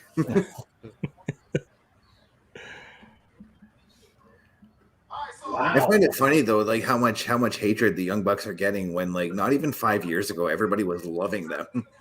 Right? Yeah. But I've never been a huge Young Bucks fan. I've always found them to be spot monkeys. Understandable. Yeah, I get it. Mike is wondering here, guys, is Ray and Dom going to go at it at WrestleMania, and is it going to be Ray's retirement match? Let's start with you, Chris. As I said before, I kind of would like to see this as kind of a Brett and Owen thing, where they have, like, maybe you have your first match at SummerSlam, at WrestleMania, do the second match. I was going to say the King of the Ring, but maybe give Dom that King of the Ring win, where he says like, I'm just as good as you, Dad, and all that, and this leads to a match at SummerSlam. Okay. Bubba, what are your thoughts on? I don't know. I'm just kind of either announce the match and get off the horse, kind of thing. Like, do it or don't. Do you think that if Ray does have a match at WrestleMania, is this going to be his retirement match, considering he is being inducted into the WWE Hall of Fame? I don't think he's ready to retire. Okay. Honestly. OMD, give us your thoughts. I am so sick and tired of the family versus family feud. I mean, with Brett versus Owen, Taker versus Kane, now this. That it just needs to stop. Okay. Do I think they're going to have the match? Yes. Do I think it's going to be Ray's retirement? No. I know Ray wants to gift Dom the mask when Dom beats him. Right. But I think that's a long ways off. That's what you can do. You can have Dom beat Ray at Mania, and then have maybe a mask versus mask, a mask match. I guess you could say if Ray loses, he loses his mask at SummerSlam. See, the problem I have with that is if they do that, and I could see it, but there was talk a while back of them sending Dom to NXT or calling him Prince with the mask. So who's the current Prince in the Judgment Day? Well, that's Finn Balor. He'll always be Prince Devitt. Yeah. So how are they going to do that? Or are they going to have the Judgment Day finally turn on Dom when Dom wins the mask? And then Dom and Finn battle for the Prince crown. Now, see, with that, it almost sounds like you go into Rock versus Farouk territory there, with the Rock joining the Nation and then him turning the Nation on to Farouk, you know? Yep. Mike disagrees with OMD. Says family fight, then come back together. And I like where Devin's head is at here as well. We're not talking the Dom Ray thing right now. We're talking FTR. He says he wants FTR to win the NWA Crockett Cup, and then he doesn't care what happens. You know what? I could see it because, I mean, last year it was the Briscoes that won it. And AJ rest in peace. Right. So to have FTR go on and win that now to honor the Briscoes. Yeah. I could absolutely see it. I could get behind that. I lost my feed, man. Damn it. So I mean, Devin's got a very good idea here as well. Devin is saying Judgment Day doesn't turn on Condom until Jay White is going to join them to take his place. That's an interesting take as well. An interesting story. I like it. I also agree with OMB about sending Dom to NXT, though. He needs still more seasoning down there. Or he still needs more seasoning, and it'd be best if he did go down there for at least a year or so, you know? Who? Condom. Oh, Condom, yeah. Yeah. I mean, yes, he trained under his father and he trained under Jay Lethal, but he needs the development time. Give him a run with the North American title. I mean, think of how much, because Dom's style of wrestling is definitely similar to the Mexican style of wrestling, and he's learned a lot off of Ray. Think of how much more he could learn off Shawn Michaels down there. Oh, absolutely. Right.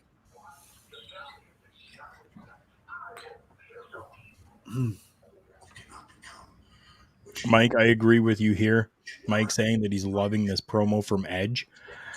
I love the look, the ambiance, like just the face, the black background there, the intensity that Edge is portraying in this.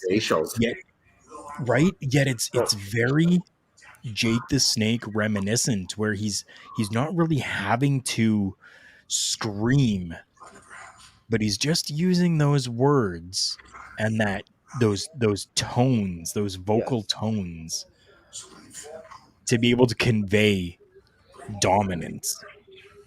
Yeah. It's going to be a fantastic match. Now, I'm going to ask this. Do we get Demon Finn versus Brood Edge inside the cell? Demon Finn should be a baby face through and through, though. I don't care. That'd still be cool. Yeah. Oh, yeah. It would be cool, but I think that the Demon Balor is done right now. As part of the Judgment Day, I don't think that we're going to see any Demon Finn Balor. I can't remember, but did he do the demon character when he was heel in New Japan? I A little believe bit, he did. yes.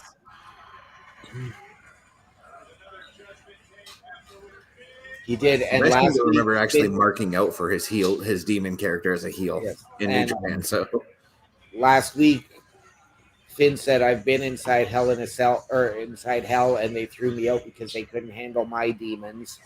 And now Ed's just saying, "Leave Finn at home. Bring your demons." So he might break it out. You never know. So Mike's asking, could we see signs of the demon in the match?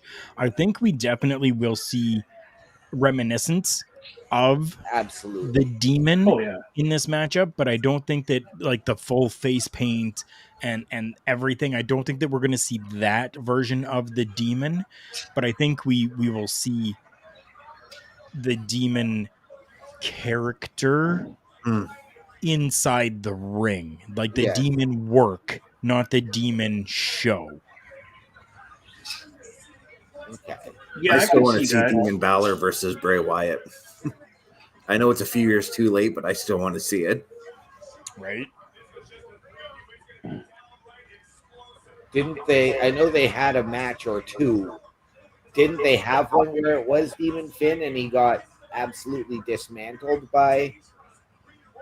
No, he was just normal Finn for that match. That was at SummerSlam. The last time SummerSlam was in Toronto, actually. I agree, though. That would have been a sweet match. Mm-hmm. I do remember the lights going down, going red, and then the pulsing, and then Finn starting to convulse, like he was getting his blood pumping again on the outside of the ring. I mean, they were supposed to do something like that. I think it was like the year before, but I think Bray got hurt or somebody got hurt, and they had to change the match at the last second. Right. Okay. Hey, who let this guy into the show? You let himself into the show. Everybody, welcome Chris Parrish in here with us. Always coming in that halfway mark. Who let me? I've been doing this since the beginning there, Bubba Duke. You're the new one here. Parrish, how you doing, brother? I'm doing well. How are you? I am all right. It's all good, Parrish. I love you, brother. Thanks for showing up, man. It's great to see you again. Oh, you know you have a room in my heart for the rest of the time.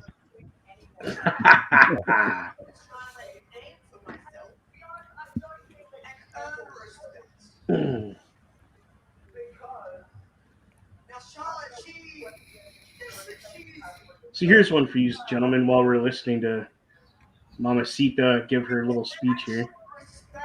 Does she take the title off Flair? Oh, yeah, I want her to. Oh, let's hope so. Okay, so we're all on the same page then. Yeah, okay. Good to know.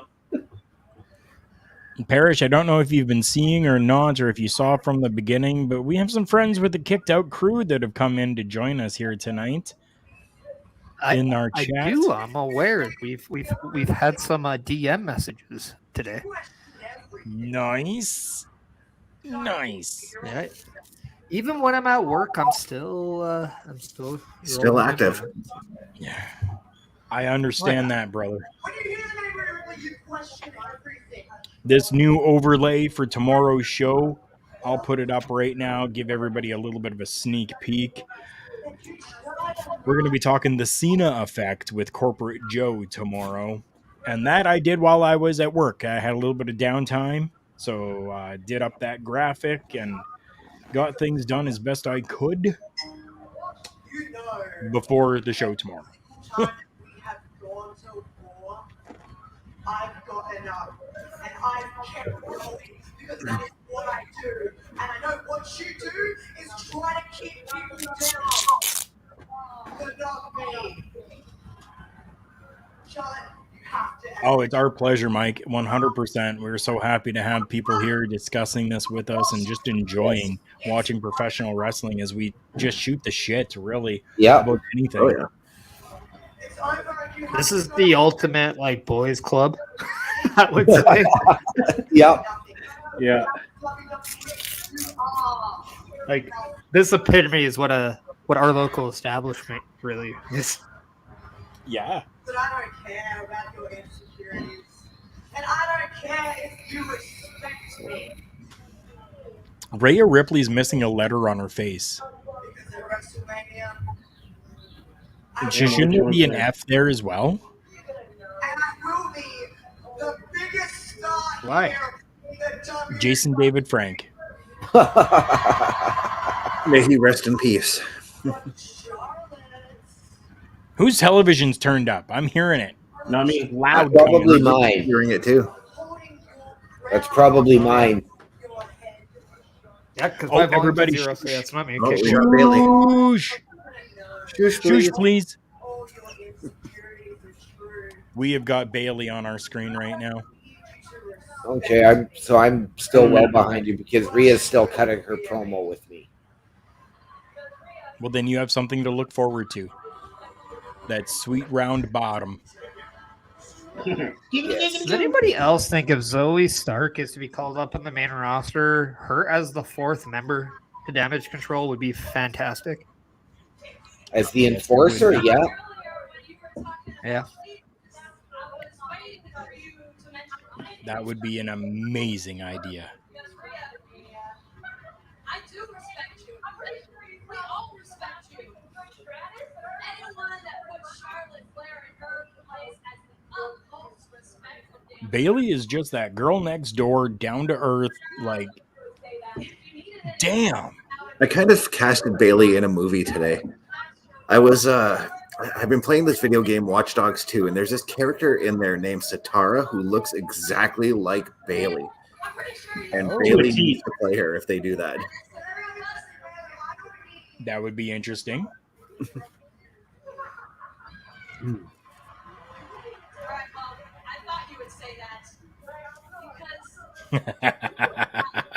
because Yes, Mike. Yes. Mike is saying the best thing about Bailey is watching her leave, if you know what I mean. Yep. Oh, come on. We all know that the best part would be watching her come. Oh my god. Then leave. Yeah. Dude, you just made me snot on myself. Like for fucking real. Oh, hell yeah. Oh my god, dude. Okay, we just See? had a Who needs third Randy Adam Orton when Pearce. everything can come out of nowhere? Bailey and Ripley coming up. I'm in. We just had our third Adam Pearce sighting of the night. He's all over the show tonight, isn't he? I love it. I love it. Guy's got to make his money somehow. Yep. Right, I'll be right back, guys. Ladies and gentlemen, it is now time for Chris Best to visit the urination station. Myself again as well. And the OMD is making his way out of bounds to go use the urination station. We swear they're not in the house. They are not playing swords, but they are having a good old time. That was a little cheeky. And you know what they say? It's always better to be pissed off than pissed on. So This is true. That depends. Ouch. Carl's like, maybe, maybe not. Depending on who the girl is. I mean, if it's Bailey, it kind of, yeah, I get her. Alexa I think Bliss, that's yeah, more well, of okay. the baby underwear joke. What? Because if it depends, then it's just a soak. Yeah. It's just Oh, soak and throw. Jesus. Bro, for real. Hey, Yeah, that's so true. sometimes you just got to explain the obvious ones.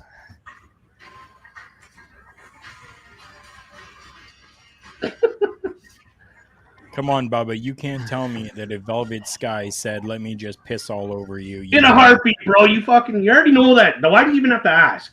You already know. See? So in some cases, it's an okay thing. And we wonder why we can't have nice things. Oh, God. But life is what you make it, right? You got to have a little fun. If that's what the girl wants to do, that's what the girl wants to do. Right. What do you do? Can't say no because then you ain't going to get none. Happy spouse, happy house. Amen, brother.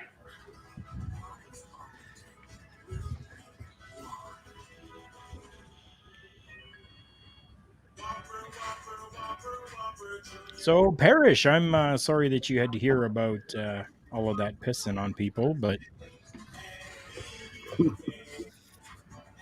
You know what? I visited the station before I got on, so I was very prepared. good. Well, I had to visit. I got to make sure that at home I have my flow, and on the pod I also have my flow.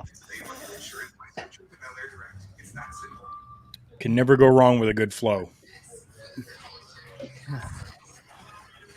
If you don't want her saying no, you make sure you have a good flow. Oh, my God. These guys Yes, my This is the conversation where Felicia is saying, "Okay, I'm going to bed early. Have a nice night." Right? She's like, I'm out. We're done. No, she's probably over there smoking one. Me off.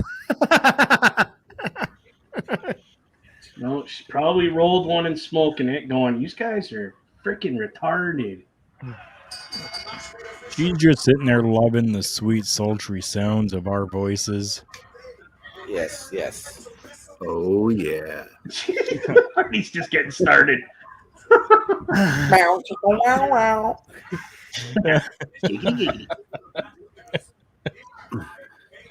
Oh, that's fantastic. If we hear a little Just bit of like Barry Rhea White going on, Ripley, we know she's what's hoping happening. to snag the gold very soon. Or maybe she's tasting gold right now. Or maybe she's just tasting the rainbow. I was going to say that, Carl.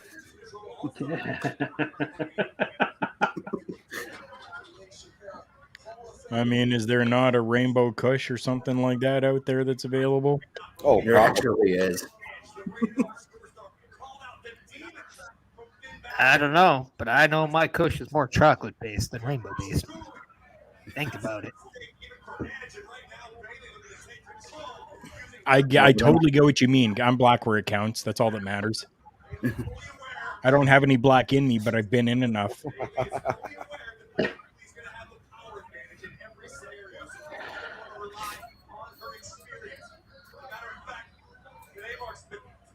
I guess my bird doesn't understand it's bedtime. He's playing with his bell right now. Damn it, Perry. I know a few bell jokes, but I'm definitely not going to say them on air. I got Rotten Shane Axel sleeping finally. It took him an hour to go down, but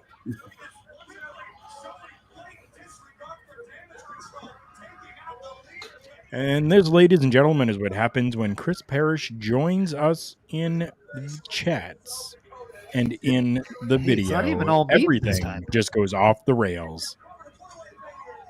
As long as he's not in the buff, we're all good. Amen. In the what? In the buff. You know, not wearing clothes.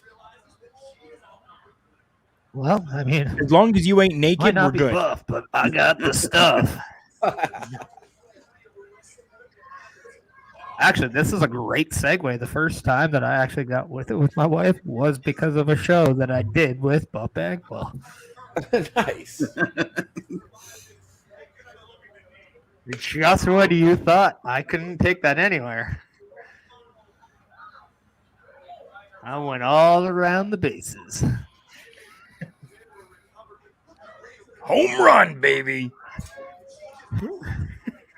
Was I inside the park? Who knows? All I know is that at the end of the night, she was screaming "Grand Slam."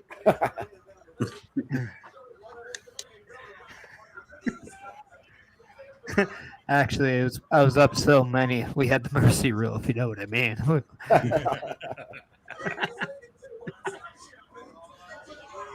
Oh.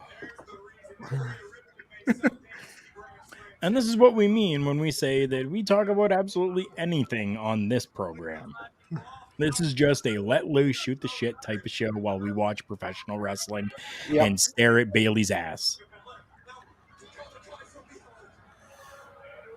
Don't call it a comeback. Well, that explains why Becky's coming out. Dakota Kai's been all over this match.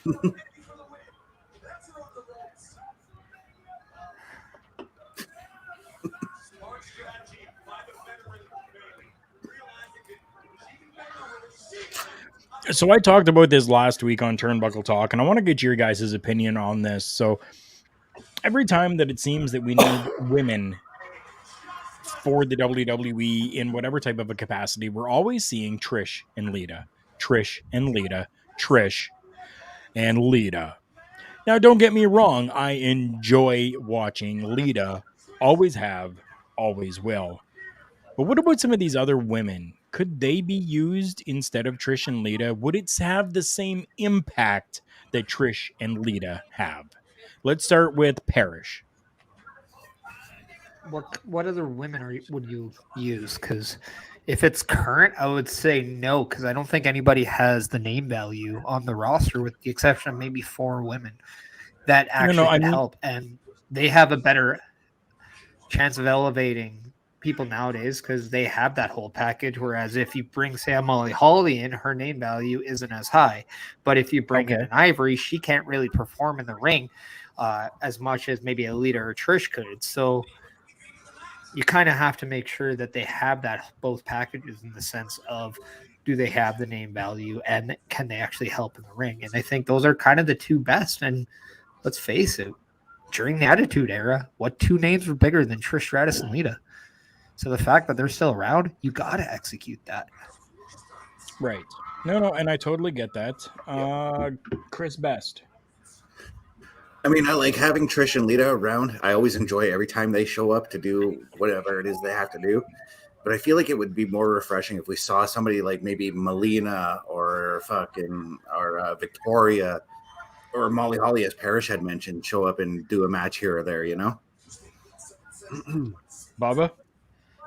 I'm going to have to agree with Parrish on this one. Unfortunately, he's right. People don't have the same pull like these 2 ladies do. You mentioned, let's just say, the history of women's wrestling within the last 20 years, 30 years. Who do you think of? Trish Stratus, Lita. Unfortunately, he's right. They just have that power to pull people in. Yeah, it's kind of like their Hulk Hogan, if you will. I mean, Hogan shows up and it's only just for a quick pop, right? Right. Exactly. Let's hear from OMD quick before Parrish. You know what? I do understand where everybody's coming from, and I do agree with, maybe bringing a Victoria in. Definitely probably not an Ivory, but you can bring Mickie James back even after the trash bag incident. They do provide that same type of name value. Molly Holly is a backstage producer for WWE. No, she didn't, actually she did win the women's title, did she not? Yeah. So I think she could have an impact, but yes, Parrish is right in the sense that they are the 2 that really elevated women's wrestling. They were the 2 that had the main event of Monday Night Raw as the first 2 women to main event a show. Right. It's all about the pop. It is. And I know because we discussed this, as you mentioned, on Turnbuckle Talk last week with the Garcia twins amicably leaving WWE and not renewing their contracts. Right. Mm-hmm. Now, the only other name before we get to you, Parrish, the only other name that I can think of would be Alundra Blaze. And they did bring her out a few times. And she's the one that kind of brought it up. She's like, you know, and not saying that, you know, she necessarily wants her, but why not others as well? Parrish, you had some thoughts there. Well, I was actually going to say Mickey James had like as well. It had like there's just no way right now she's going back to WWE. Not because of the trash bag incident. That was squashed when she came back at the Rumble 2 years ago, and they allowed her to use Hardcore Country and had the Women's Impact Championship. So that relationship's fine now. I think it's just more the fact that she wants to make sure that she's there helping that Impact division roster, and that's something that they need. They need that person because I've said it along. I think Mickey James is the GOAT when it comes to female wrestlers. And I'd like to, I would debate this one very well. If Alundra Blaze wasn't, or Medusa wasn't so old, and I don't mean this in a bad thing, because I mean this in the sense that when she was around, that's a different nostalgic. So now it's like, well, it's like bringing back Lex Luger or Yokozuna or those kinds of names. Whereas nowadays, the more bigger pop is the Attitude Era. That's the nostalgic feeling. That's why they're bringing in the Goldberg. That's why they're bringing in or keeping the Brock Lesnar's, because you got to stay relevant at times, or else, you know, we'd have Mae Young or Moolah like still like, hey, let's do something with that. I'm also sure if she was still with us, China would be a huge option, especially now that Triple H is back in power. Yes. Damn right she would be. And thank fucking God, Nikki and Brie Bella Garcia are actually here. Amen, brother. I agree. I mean, there was shit, but they capitalized the drizzling part of it. Oh, yeah. And I kind of agree with Parrish about the name value of women's wrestlers, because I just kind of remembered something about WrestleMania 10, which OMDU had said was your favorite show. Yeah, Alundra Blaze took on Leilani Kai on that show. And Leilani Kai, she didn't get any she didn't get any reaction at all when they announced her. Yeah. And in it's her heyday, very hard for Japanese people to make it large in the States anyway. Yeah. Right. Yeah. Because unfortunately, the States just don't capitalize on what they're good at, and they're not smart enough to work around the things that could hamper them. Mm-hmm.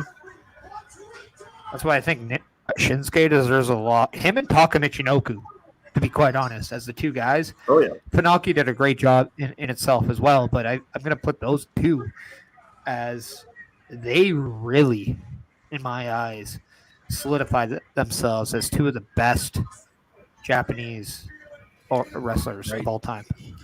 Right. Yes, Taka Michinoku, 100%. I agree with that. He's still going, isn't he? There's one guy that could argue to be in that category with Rey Mysterio as one of the greatest cruiserweights. I think Taka Michinoku deserves that respect. Oh, yeah. Yeah. And Alex Wright. Yes. Oh, yeah. I know a lot of people didn't like it, but I actually liked him as the I have two people that I think are better than Alex Wright. Dean Malenko and Jamie by God Noble. Okay, I will not dispute that at all. Nope. I will not dispute. Did you guys Dean see Malenko. Noble's last match? That guy still can fucking go. Yeah. Why does he have food on his belly? And why is this so damn entertaining? It was on his eyes. He was getting his nails. It's not there anymore. Nope, it's on his belly. Still looks yummy though. Yeah. And there it goes. He's gonna eat it. Yep. Oh yeah, buddy.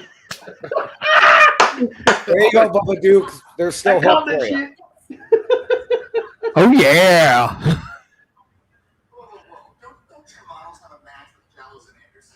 Oh, that's good.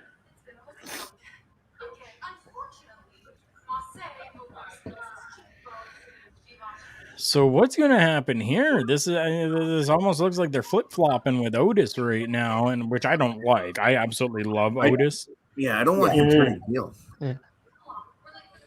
I have a don't mind feeling him Otis doing will that. eventually make that decision to join them. Because from what I understand, Triple H really wants to push Chad Gable as a single star. Okay. Please But do. you can do an amicable breakup, right?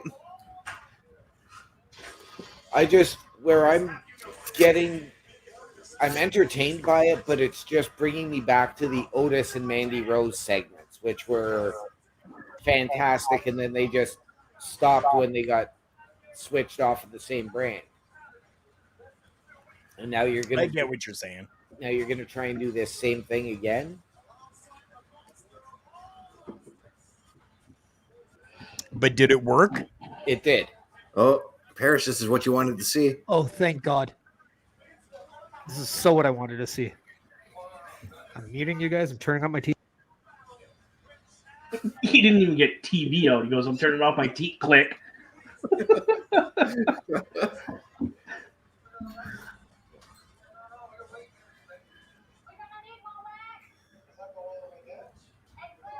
Oh, here we go. The 40-year-old virgin. Ooh. Oh, that is a lot of hair.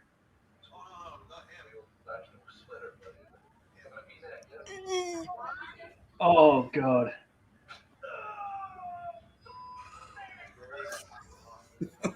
Oh. Why? Oh, God. Now, Carl, I know you saw it because I sent it to you. Did the rest of the guys get to see the Sheamus and Bailey video I sent you last night?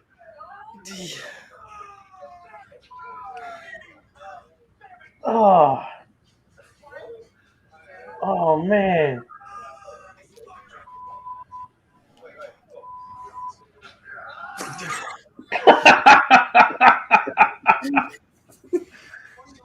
It hurts, but I can't help but laugh, man. Oh, damn.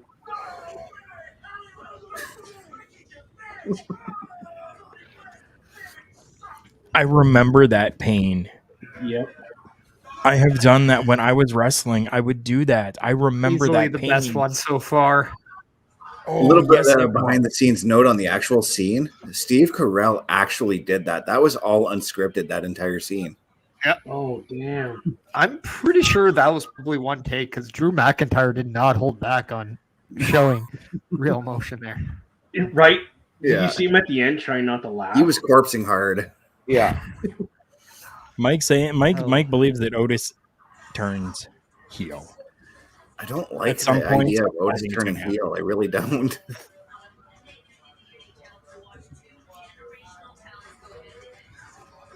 Oh God, that was easily the best one so far.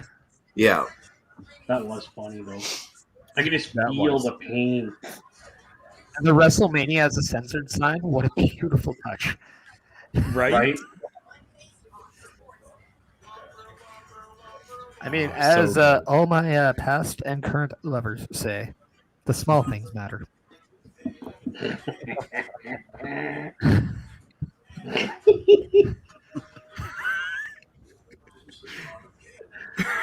Oh, my God. I might have to find all of these clips on YouTube and use I'm totally getting Bubba my Duke. download Like, so good. program. Just have them all. They say the first step is noticed. To yourself out there. Oh, yes. So I guess speaking we've of only good got one news, more. Pete Dunne is going to come back. Yes. How fantastic is that? That is amazing. Are you saying Pete Now, Dunne? let's is hope that coming he back? brings back the original Bruiserweight theme song. Yes. Yeah. So Butch And, is going since to we be just gone. saw him on Butch TV, is going to be gone. can Ricochet get his old theme song back too? Because that was perfect. Without Right? the Ricochet sound effect.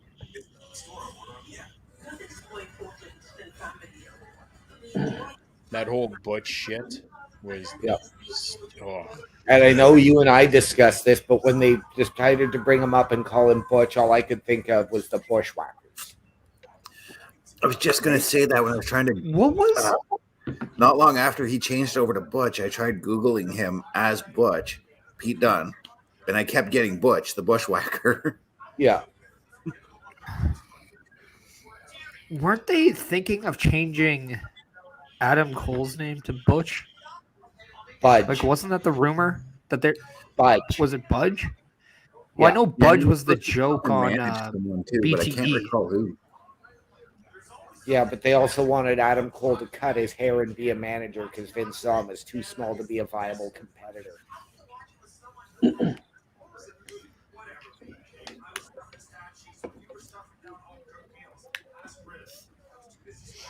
Well, I would agree that they should ask him to put on some weight. Yeah. Also, this is being rumored that the WWE is heavily considering putting referees in this year. Yes, we talked about that already earlier. So they clearly watch our stuff because we've been saying that for the better part of ever. So, and along with the new Hall of Fame inductee as of this morning, which they're announcing right now, Andy fucking Kaufman. It was actually really funny because like last night they had the A&E bios on, and I was watching a lot of them, and they had one with King and Andy Kaufman, but they also had like it was hilarious how many of those are on, and I'm seeing like things on Raw right now, just kind of like not foreshadowing, but like playing back into that. So I love how one of the big things with Vince in charge was that it kind of insulted your intelligence of being a long-term fan. So I like the fact that I can watch a program on there and then watch the current product now, and that same fandom is allowed again. And it's intertwining it back. So thank you, Triple H. We've talked about celebrities who respect the wrestling business. Andy Kaufman completely respected the business by keeping kayfabe all the time. I love that about him. He's an honorary member of the kayfabe. I think that's okay to say. Yes. Oh yeah. Now here's the question: do they have Jim Carrey come out and accept him in his portrayal of Andy Kaufman from Man in the Moon? No, I think it's got to be somebody with Andy's family. It's got to be Jerry the King Lawler. It has to be. Well, I was going to say the King inducts him. Yeah, I was going to say Lawler's inducted. I think Andy Kaufman is going to be there to accept for Andy Kaufman. Fuck, could you imagine? We've seen Elvis has returned. We've seen Tupac has returned. So why can't Andy Kaufman? True. Could you imagine if his alter ego Tony Clifton would show up? Dude, I would lose it. I'd be like, that's it, I'm done, I'm out. What happens if they just had a taxi cab pull over and somebody just grabs the freaking ring and then like drives away? Right? Like, what about Tony Danza? Tony Danza came in. Tony Danza's on a taxi with him. Danny DeVito shows up. Yep. That would be epic. If one of the old cast members from Taxi showed up and was like, we accept this on behalf of Tony Danza. No, it's got to be fucking random. It's got to be Danny DeVito. Danny DeVito, Andrea Perlman. There you go. But yeah, you have to have the King. Jim Carrey did come as Kaufman. That would be pretty funny. Yes, it would be. I would laugh.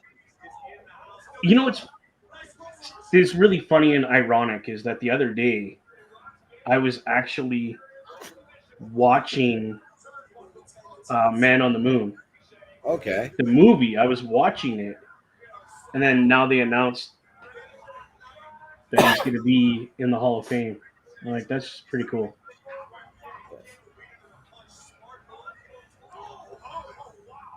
I'm actually surprised at myself that we've talked about celebrities who need to go in the Hall of Fame. I've never even once thought about Andy Kaufman, to be honest with you. No. Because he only ever had that. He had that long, drawn out. That's because you expect people within the WWE world, like the ones who appeared on WWE TV, to be in that. And then but what's hilarious is when. No, I know, but like nowadays, like when you're thinking about celebrities, you're thinking about the ones that actually appeared on WWE TV, is what I'm saying. Yeah. But what's actually hilarious is during that biography, the announcer who was announcing, like at the beginning part of the thing, was actually Vince McMahon, because it was before WWF was a thing. Yeah, Vince McMahon was actually the announcer then, so it's actually funny the history that actually has. Yeah. Yep. Now, see, when they first announced that they were going to put celebrities into the Hall of Fame and stuff, Andy Kaufman was my first pick. I was like, Andy Kaufman has to go in because what he's contributed to wrestling itself. Yes. But at least he's getting in now. He's getting the recognition for what he's done with wrestling. Thank you. It's about time. Better late than never, I guess. Yep. And a lot of I that, am like, say this, like go ahead, Carl. A lot of this, like when it comes to people who have not really been with inside the WWE, I've always kind of like figured that they would be better suited for like the Cauliflower Alley Club Hall of Fame side of things, right? The Pro Wrestling Hall of Fame. So yeah, for me, like Andy Kaufman was never even on my radar for that reason. Oh, that makes sense. Yep. No, and I get it. I completely agree. I mean, because that rivalry with Jerry Lawler was drawn out over talk shows and it resulted in one match. And that's actually another person I could see actually inducting Andy Kaufman is David Letterman because of his involvement with that angle as well. Yeah. Letterman to induct, Jerry to accept. That would be epic. That makes sense. With a run-in by Jim Carrey as Andy Kaufman. Or the alter ego even. Either way, it's going to be epic because it's Andy Kaufman. You have to do something like... Yeah, you have to do something that's going to troll the audience. Yeah. You have to. If you don't, what's the point of doing it? Really? Because you know damn well Andy would have done something stupid and crazy to get a pop. Oh yeah. I got a question for everyone in the room and everyone on the chat. Speaking of getting a pop, I have a pretty good one right here. Uh-oh. A good question? No, I got a pop. Oh. Our wonderful non-sponsor, nice. Dr. Pepper. Thank you, Dr. Pepper, for not sponsoring our show. Please sponsor us. The question that I have... So there's a place I always... Oh, go ahead. Go ahead, Carl. No, you go ahead, please. It's like, I want to taste the 23 flavors, so you go ahead. Okay. As Felicia does with hers as well. The question I have, so now because this is fresh in our minds, because Andy Kaufman is fresh in our minds right now, are we more excited for Andy Kaufman than we are Rey Mysterio? Yes. Nope. I'm excited for the show as a whole. But being the big Andy Kaufman fan that I am, I'm actually excited to see what they do for that. I'm more excited for Andy Kaufman than the Great Muta, but I am not more excited than Rey Mysterio. My thought and opinion on that whole thing is I'm not more excited for one or the other. It makes me more interested on watching. Okay. Yeah. Because these two guys, to me, are both at the same level. For me. So I'm excited just to see both of them being inducted and what they're going to do for Andy and Ray. I understand. Parrish, it's your go on the mic. I just think it's really ironic that the WWE has a celebrity wing, because how insecure of pro wrestling is it to have a celebrity wing when so many realms outside of wrestling actually look at the wrestlers themselves as being celebrities, yet the wrestling business doesn't. So it's actually quite funny, even though pro wrestling has created some of the largest celebrities out there, one none other bigger than Dwayne The Rock Johnson and Dave Batista, which is quite ironic when you think about it. And even when you look back in the test of times, you had Hulk Hogan and you have John Cena, you have John even Steve Cena. Austin, doing this stuff. Don't forget about Rowdy Roddy Piper. Yeah, don't forget about the Piper. Did some stuff. Macho. And Jesse Ventura. yep. But It's actually quite hilarious. What wrestlers have crossed over to Hollywood? And when No you look mascara. at it, And look at all the movies he's doing. And I remember hearing Mick Foley say that somebody had asked him to induct him in the Hall of Fame, but there's no concrete decision yet that person's going to go this year. And Mick Foley himself said he would state who that person is if the decision was not to induct that person this year. Right. If this is going to be an induction that Mick Foley is going to be doing of someone this year, who do you speculate that person to be? I'm going to give my answer first and go around the room, but I'm going to say Terry Funk. OMD? Terry's already in. I completely agree. I was going to go with Terry Funk. I was even going to maybe say the Chainsaw Charlie character that he portrayed. Right? Bubba already agreed. What if Mick Foley inducts into the Hall of Fame Dude Love?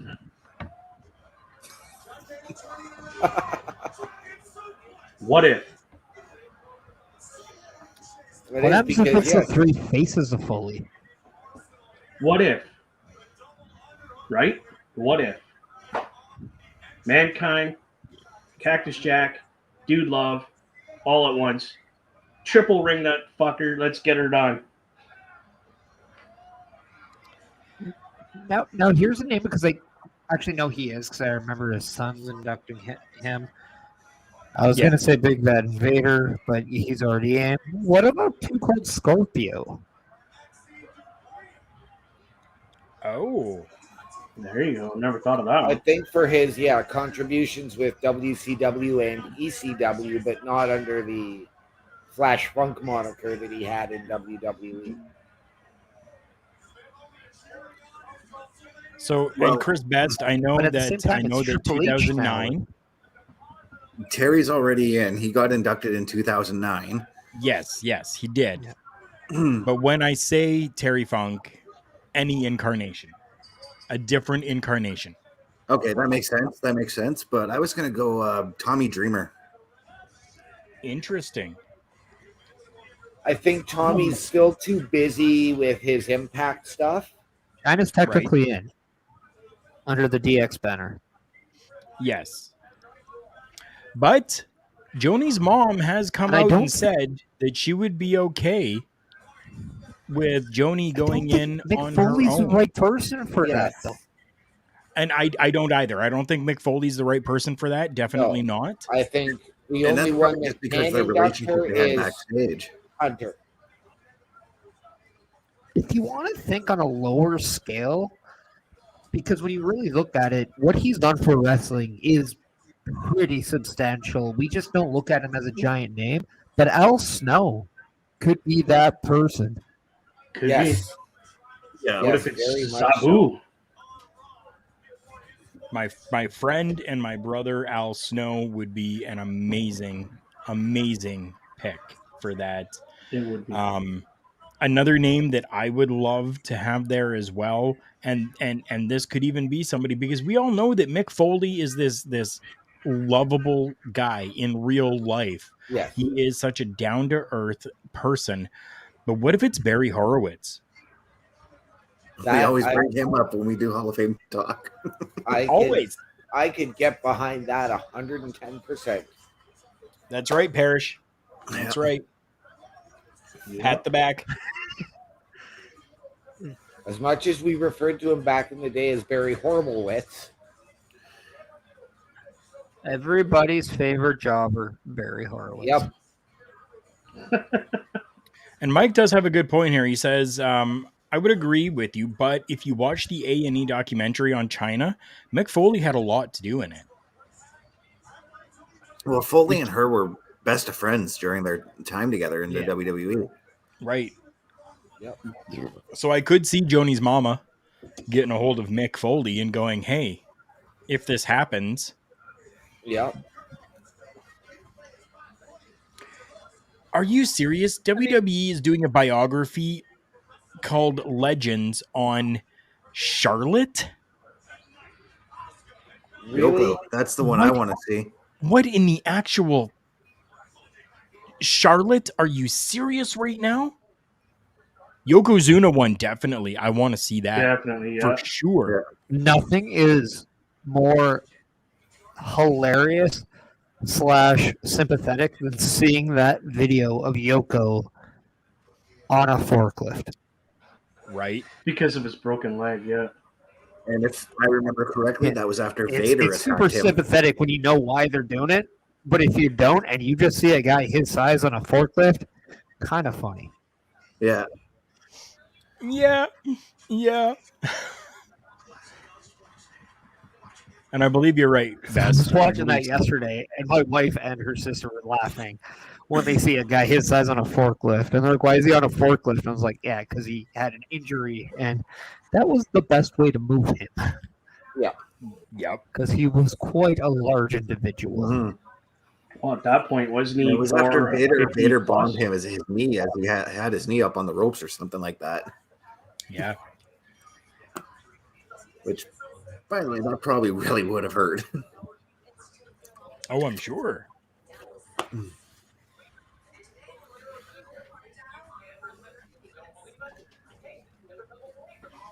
I see this food and I'm just like, food. Now, I'm going to say this because, A, it warrants a lot of opinions, and I think a lot of people here will probably agree, but I'm kind of curious to see who is going to get a little bit upset with it. Is Charlotte Flair not one of the most overrated women wrestlers of all time? Absolutely. Holy fuck yes. 1,000%.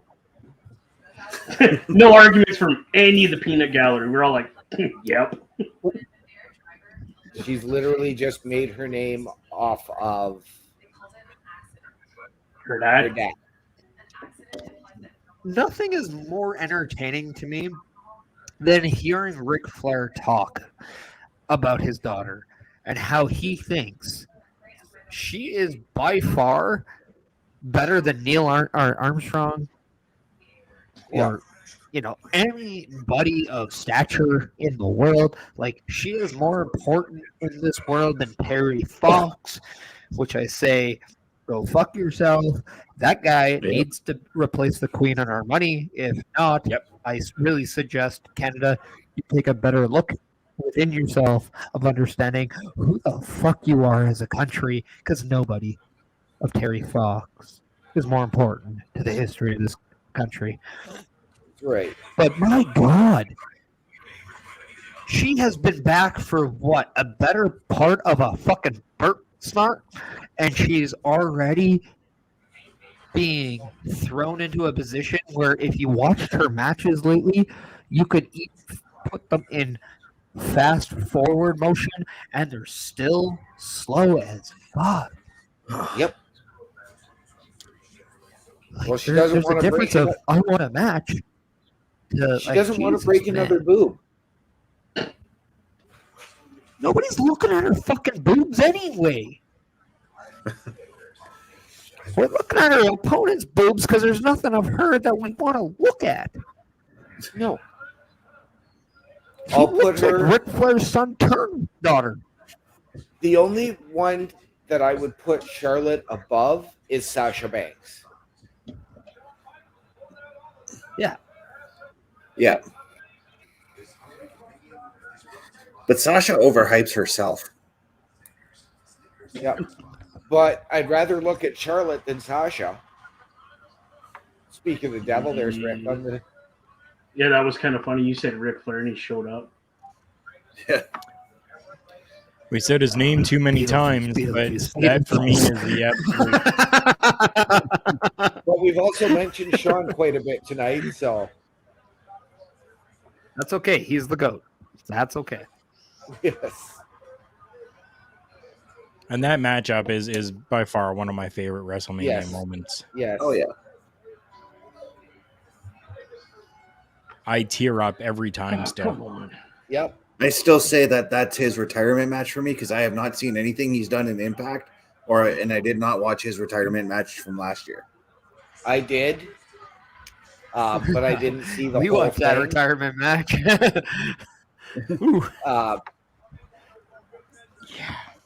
The woo-off in Impact was probably the highlight of it because, I mean, how many times can we see Flair versus Hogan at 70 years old? Right.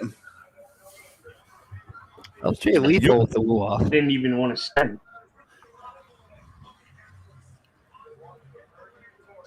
And now we've got the Empress, Oscana. We're in our main event match, by the way. Yeah, we are.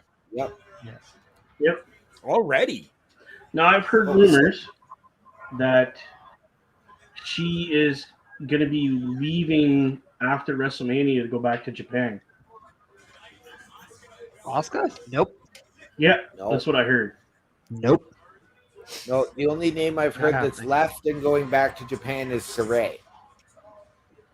Yeah. Yes. Oh, yeah, she's I done. heard Asuka as well. Asuka's I haven't- contract goes well beyond this year. For one. Yeah, Asuka Two, just signed I him like a year ago. would definitely suggest she's probably walking away with said women's championship because there will be a draft after WrestleMania, and there's a heavy speculation that Bianca Belair will be going to SmackDown. Well, it just depends on when after WrestleMania they do the draft. Are they gonna? Ref? Now they haven't announced it for And starting your the Raw stupid after face. Mania, so I could see it maybe delayed by a few weeks and waiting until after Backlash. Yeah, Well, there wasn't a set like right after Mania she's leaving. It was at some point after Mania she is going to be leaving the company.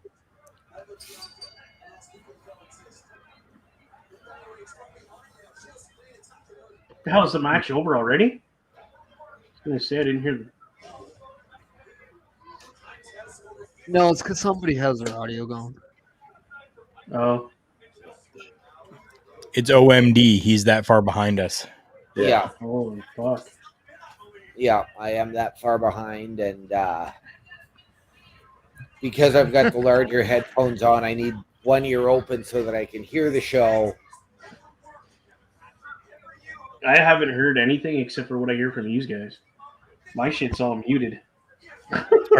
Are you that far behind just on the Sportsnet side of your TV, or Yes. do you get Well, are you that Sportsnet is far definitely behind I'm on on the USA Sportsnet. as well? No, I'm on Sportsnet. I haven't even checked the USA tonight because I wanted to see if So if you're into the Sportsnet mobile or like the internet, like the website, it's behind a good, maybe minute, probably 45 seconds to a minute. The channel itself is fine, Yeah.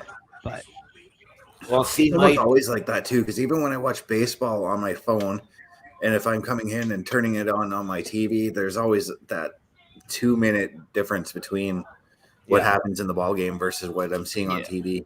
Well, see, I've got a program called IPTV, which is all strictly online. It costs me $20 a month. IPTO. But IPTV, yeah. So that's why I was always behind watching it on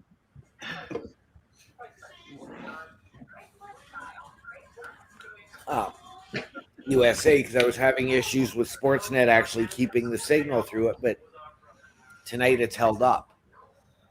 Oh, nice.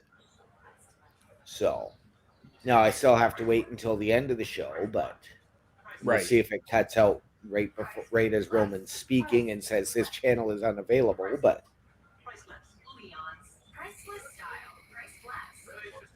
I get the same thing with my IPTV as well sometimes. It's a pain, but I haven't been able to find a service that's perfectly smooth. no, He never will.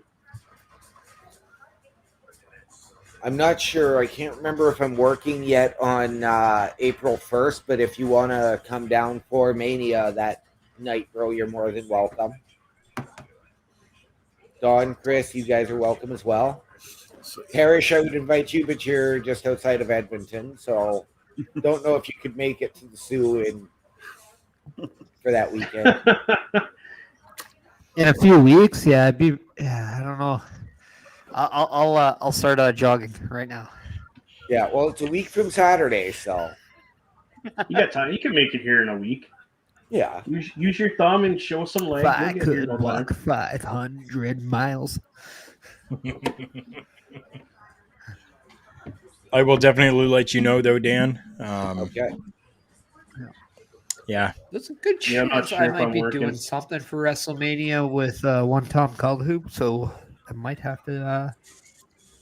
I'm actually kind of politely hoping decline. that I'm off that Saturday, but I'm thinking I'm working because you've got Stand and Deliver at 1 o'clock on WrestleMania Saturday, and then Mania starting at 8. Right. But I think I'm working. I'm not sure. I might have my little one that weekend too. Do we know if they're going to broadcast the Hall of Fame for us? They haven't said, but I haven't seen any advertisements for it. It's probably going to be just like the last couple of years where they'd they do it right after SmackDown. Yeah, that's been announced, but I haven't seen it. I kind of want to go to the WrestleMania Advertised 40 as in being Philly, to be honest. I'd like to go to Philly. You just want the cheesesteak. Friggin' right. Oh, fuck No, yeah. I've had a cheesesteak. I've had. I don't know that I'll be able to let me tell you. afford to go to WrestleMania 40 in Philly. Yeah. I mean, I've got the Jericho I also Cruise don't know- happening in I don't know that January. either. No, I think now my next goal Yeah, for but it's the Mania year is to after, be- Carl. Oh no, it's I the same. know, Never but mind. I'm still like, I'm We're going at to have to 39. recover from that. No, Do I you? think my next Because the goal best for hangover is Mania. just to keep going. Fellow K Fableman coming in here, Bobby Munson. Good to see you, Bobby. Thank you for popping in. I think my Caller. next Mania that I'm going to attempt is WrestleMania 50. Okay. Go for the granddaddy of the granddaddies. Well, I mean, Yeah, really, he the will be nicest Mania to granddaddies. go to will be the nicest WrestleMania to go to will be WrestleMania 69. Duh.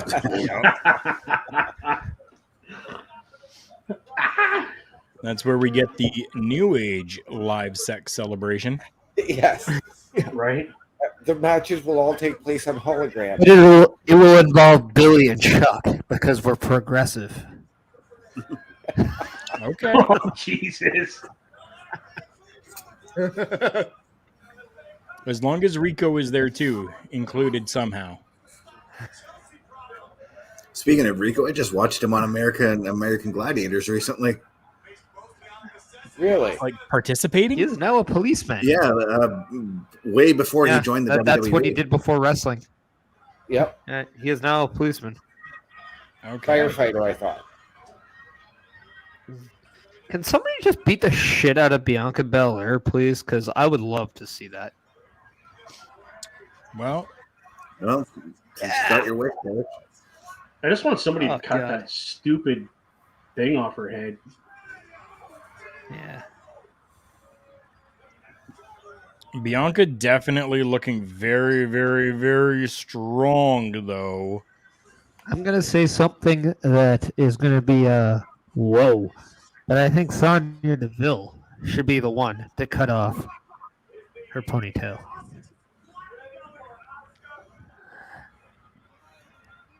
And I will only explain if somebody says why. But Why? if nobody does, might be the better thing to not Why? ask. Why? Why? Why? Why? Why? Why? Because she's all about the scissoring.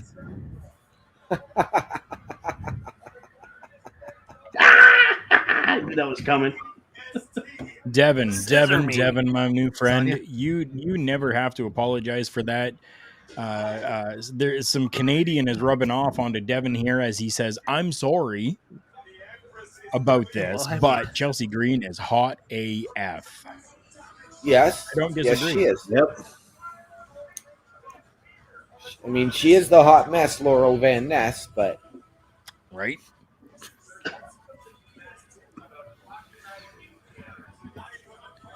and there's the I have Japanese wrestled doink. on multiple shows with one Chelsea Green, and she is a very nice human being. Yes, you Despite have. her love for the Canucks. Yeah. But as a Yeah, Pavel but Bure nobody fan loves growing up, I can understand it. Nobody loves. But I didn't like the Canucks. I like Pavel Bure.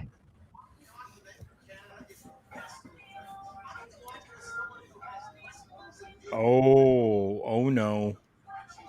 Mike throwing someone under the bus here. Devin, shut up. You're about to get married. Hey, Mike. He's getting married. I've said Not stuff dead. about. I've said shit about Bailey coming, and I'm about to be a father. So it's all about the game and how you play it.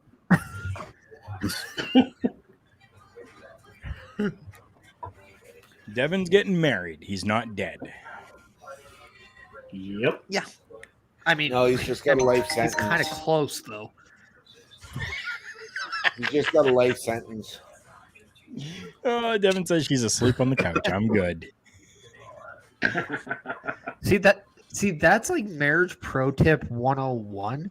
If you know you're gonna be the guy that always has to sleep on the couch because of what you say, you just buy a really comfy fucking couch.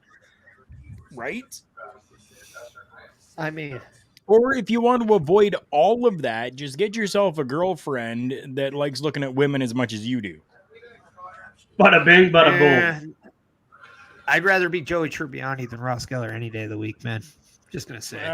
Well, I don't get you the reference because I never really watched Friends. I didn't find it enjoyable. So, Well, I Ross totally married get a your chick, point. had a chick who left him for another woman. Yeah. And there's a line that Ross says Joey where just got late. there's a line in one episode where Ross says, he says something along the lines of, "Oh, I thought my wife was pretty cool because she's looking at hot chicks just as I am." Yeah. And when he thought she was all about the hardwood, she was more about the carpet. Yeah. So you gotta always make sure that when you're with the right person, you have an agreement on the decor. How you doing? Exactly. Oh shit. yeah. Levels. All right, I'm giving you guys levels here.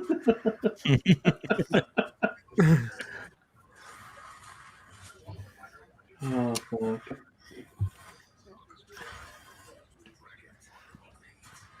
So we just had I our somehow main got event my own match. man cave out of the single fact that we're having a kid.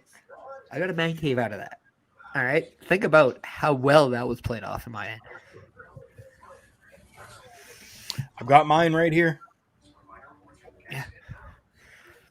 Usually, I got lose everything. my little TV set up here. I got my computer here. I got all my wrestling collectibles and my Superman collectibles. They're all right in here. I can always just come in here, sit down, and look at them. I got my Funko Pops over there. I got my wrestling books. I got all of my stuff over there. Oh yeah, my little man cave. That is such good shit. No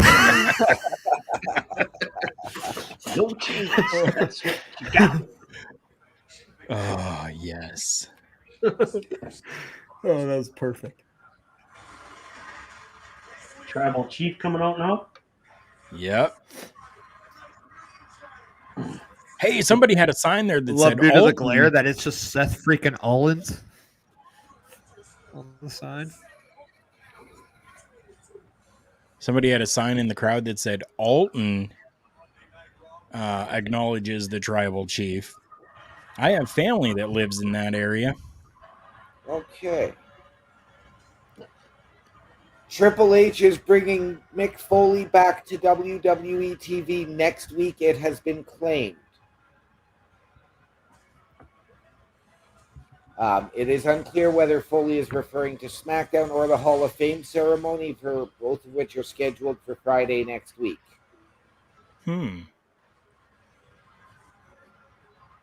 Okay.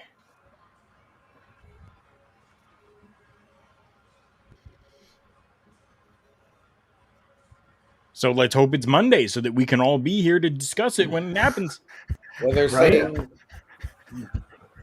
the 31st. So the Friday night before WrestleMania. Oh. So a week from Just Friday. saying this, I don't know. Whoever's watching the Sportsnet feed, that AJ Brown Breaker Snickers commercial was underratedly hilarious. That was awesome.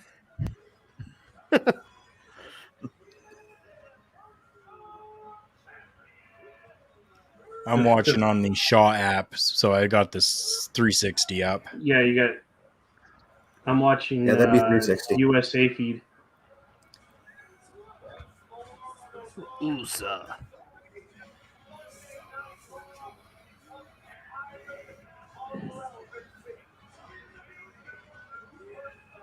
Okay, and why is Solo dressed to fight? Right? Isn't Solo always dressed to fight? Not all the time, no. Well, I mean, if you know the old adage, if you get invited to a wrestling show, bring your gear with you. Yep. Does that mean I'm going to have to bring my gear on the cruise? Wouldn't that Why be not? really funny? Do it. Hey, I'm taking my gear to Prairie Pro Wrestling on April 22nd. And I'm retired. Hey. I wonder how easy it will be now for me to get like my actual gear over there through customs, everything. Yeah, Bobby. Oh. I promoted your guys' show. And that means you got to bring your gear to the TWE show too, Carl. I'm working commentary. I can't work the show. Commentary. I mean, I had Carrie on to San Antonio for a reason. Just think about it. Yep. It's true. That's what the commercial was.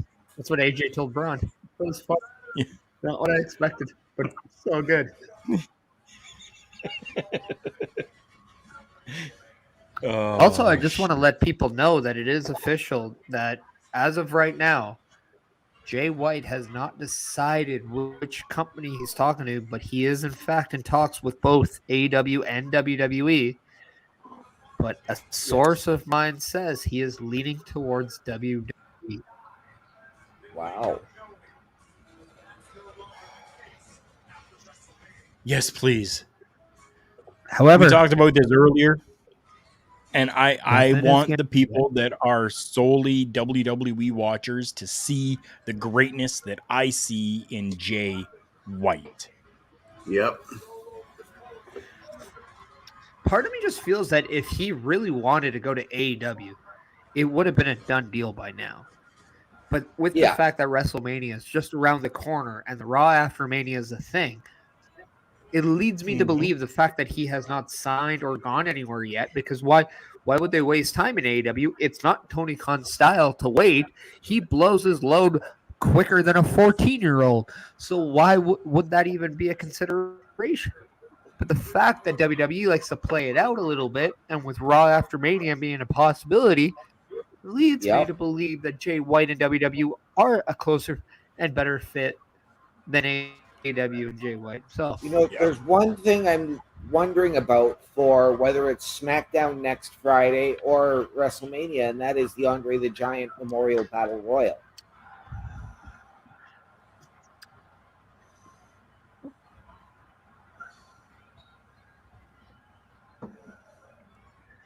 So Roman Reigns comes out to the ring, grabs that mic, just says acknowledge me, and already we're getting Cody. I don't know that I like that right now. No, you know why I like that? Because there needs to be some intensity in this now. They really have to tune up the intensity between the two of them now. KO and Sami Zayn are already together now. We're going to see that tag title match at WrestleMania. We need to see the intensity out of Cody Rhodes and Roman Reigns. They need to go face to face. They're going to start hyping this. And they need to do it. Well, they got 9 minutes to do it in. Don't tease me with a good time. Damn, dog. All I need is 30 seconds. What are we going to do with the other 27? Cuddle. I got you. Cuddle, make her get dressed and get out the door.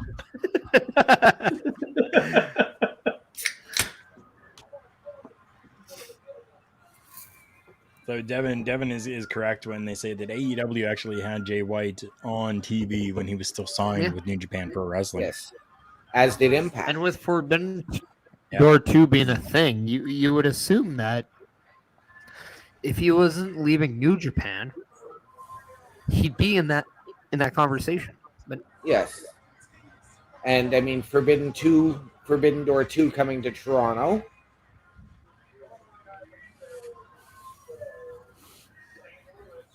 As much as I love they're doing that in Canada, I do think it's a mistake not to do it in Philadelphia.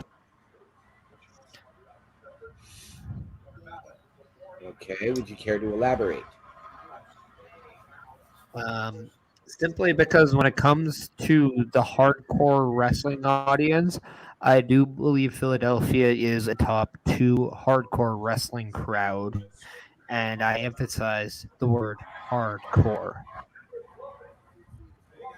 Yeah, I just think it would go off better with New Japan and AEW in Philadelphia than in Canada. Yeah. I love the fact that Canada is getting such a high-profile show. I'm not shocked that it's in Toronto because, I mean, it's just what it is. There are New York, but but then you're getting but then you're getting a Dynamite the Rampage like a week later, and then Calgary's just getting a house show. Well, fuck Calgary. Nobody cares about Calgary.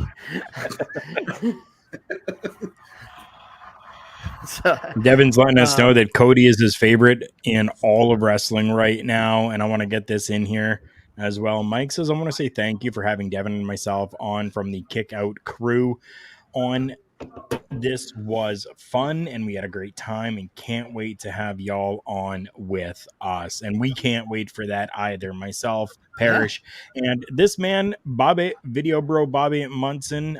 We are definitely looking forward to whatever kind of type of collaboration that you guys, kind of want to do. I know that you guys have been talking with Parrish, and I'm very, very happy and thankful not only to you guys, but also to Parrish for kind of spearheading this as well on the Twitter box. Bobby saying, "Kick out crew." Don't shut up. Sometimes works in our favor. Right? Say that. Right? Yeah.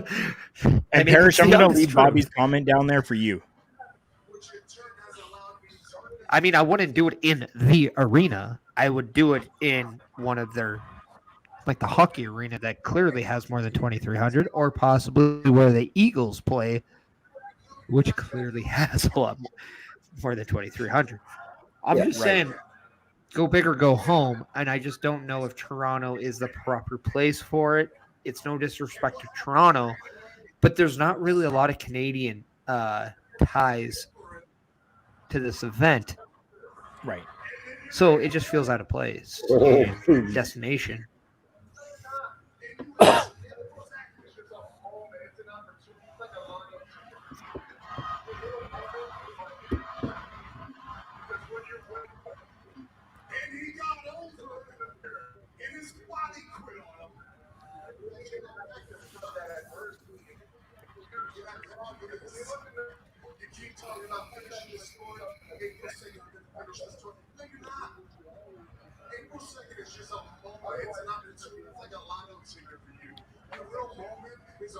Wow.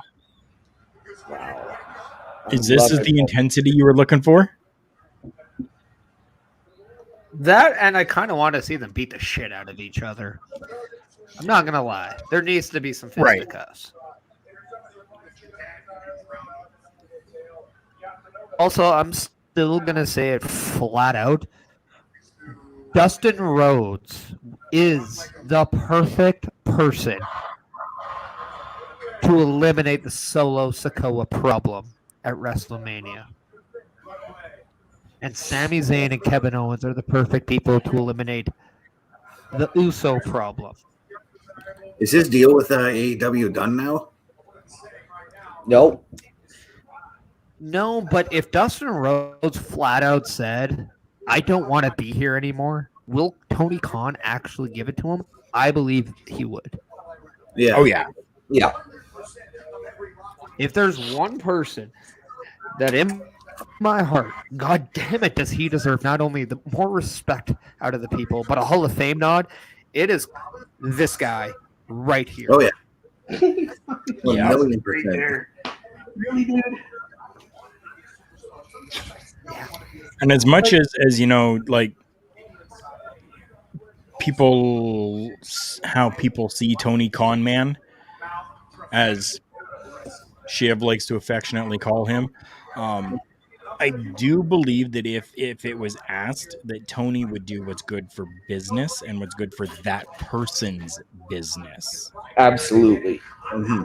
Dustin has already here, said but I do that have he's his happy, robe. and Dustin is in the last year of his career to truly actively compete. Although I he don't said care he if he will probably do, competes. He just needs to have that moment with Cody when he wins the world title. He's got to be there for his brother. Yeah, like have them standing in the ring hugging each other or something like that, you know? I agree, and I could honestly that doesn't happen. That is a shattered dream, in my opinion. I could honestly see Triple H and Tony Khan working something out for that.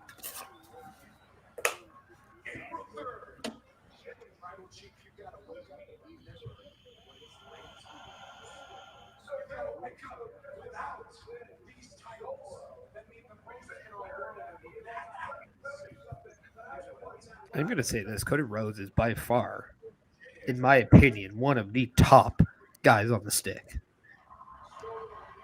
Preach it. Yes. And it is hilarious and ironic. And this is a message for all independent wrestlers that try to be bigger than what they actually are.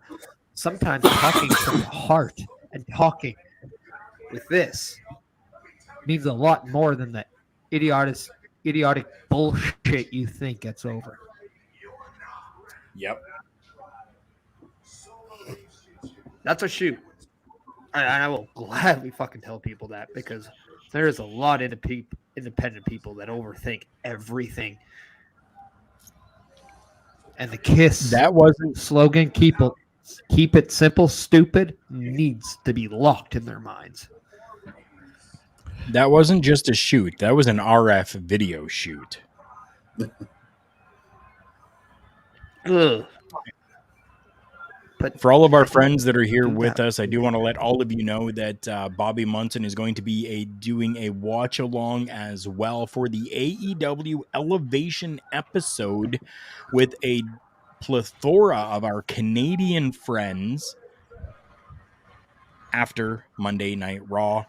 I urge all of you, if you have the time, go and watch that as well. AEW is putting out some good product, and I absolutely love this dark elevation that they do. It's free on YouTube. so anybody can see it at any time.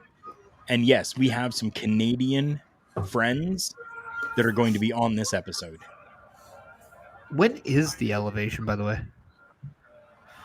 What or when? Who? What? Where? How? Why? When Details, is this son. I need happening? them. Dark Elevation goes Mondays at 8 o'clock on YouTube, and then Dark goes Tuesdays at 8 o'clock on YouTube.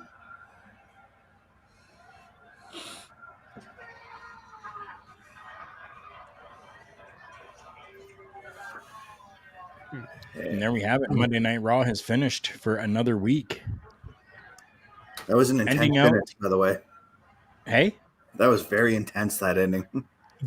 I was just going to say that for another week, we're getting another intense moment happening on Monday Night Raw that, for me at least anyways, as somebody who fell away from the product of the conglomerate for a while, this is continuing to draw me back in, and I am loving it. Yes. And I've said the same thing, Carl. Last year, I was down and out on wrestling for a while. I've had to use the network, as I've said before, I've had to use the network to reaffirm my love of wrestling. Right? And then once everybody's streams are over, go ahead and mute your televisions or whatever, and then we'll just chit-chat for a couple moments before I have to bid you all adieu, as I need to go to bed. I just want to also say this. Bailey is officially celebrating her 10th year in WWE, so she has hit a milestone. Yes. Ooh, nice. Yes. Congratulations, WWE. Bailey. It doesn't even feel like she's been here for 10 years. Night, Felicia. Well, I got married on the day she and Sasha Banks absolutely wrecked the world at NXT. So I can believe the 10 years. Which match? Takeover Brooklyn. Yeah. What better match of Bailey and Sasha was there? True. August 22, 2015.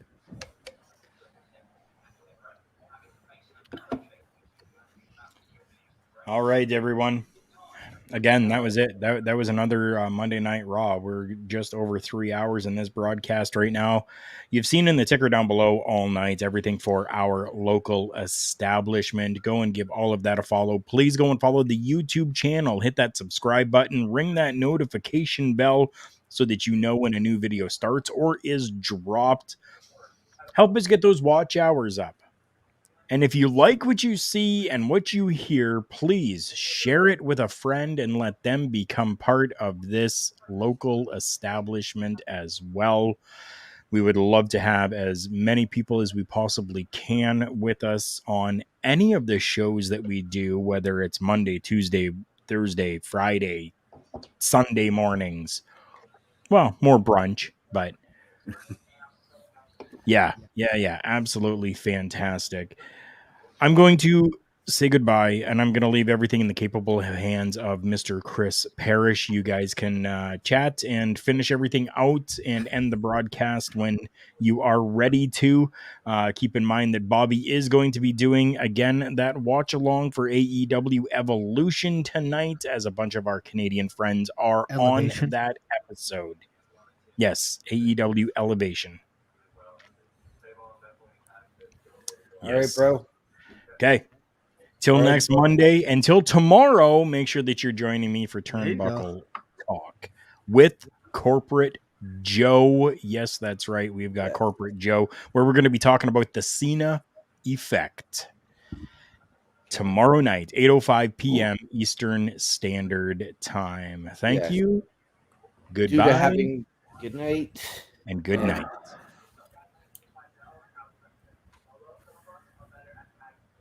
Dun, dun, dun, and then there was 4. All right. And with that, just want to let everybody know that if you're following the OLE podcast stuff and you're wondering what do we have on tap this week, well, let me play a short little video. It's about 53 seconds long, so it's not kind of short, but it's a minute. about what we do have going on. So here is that video.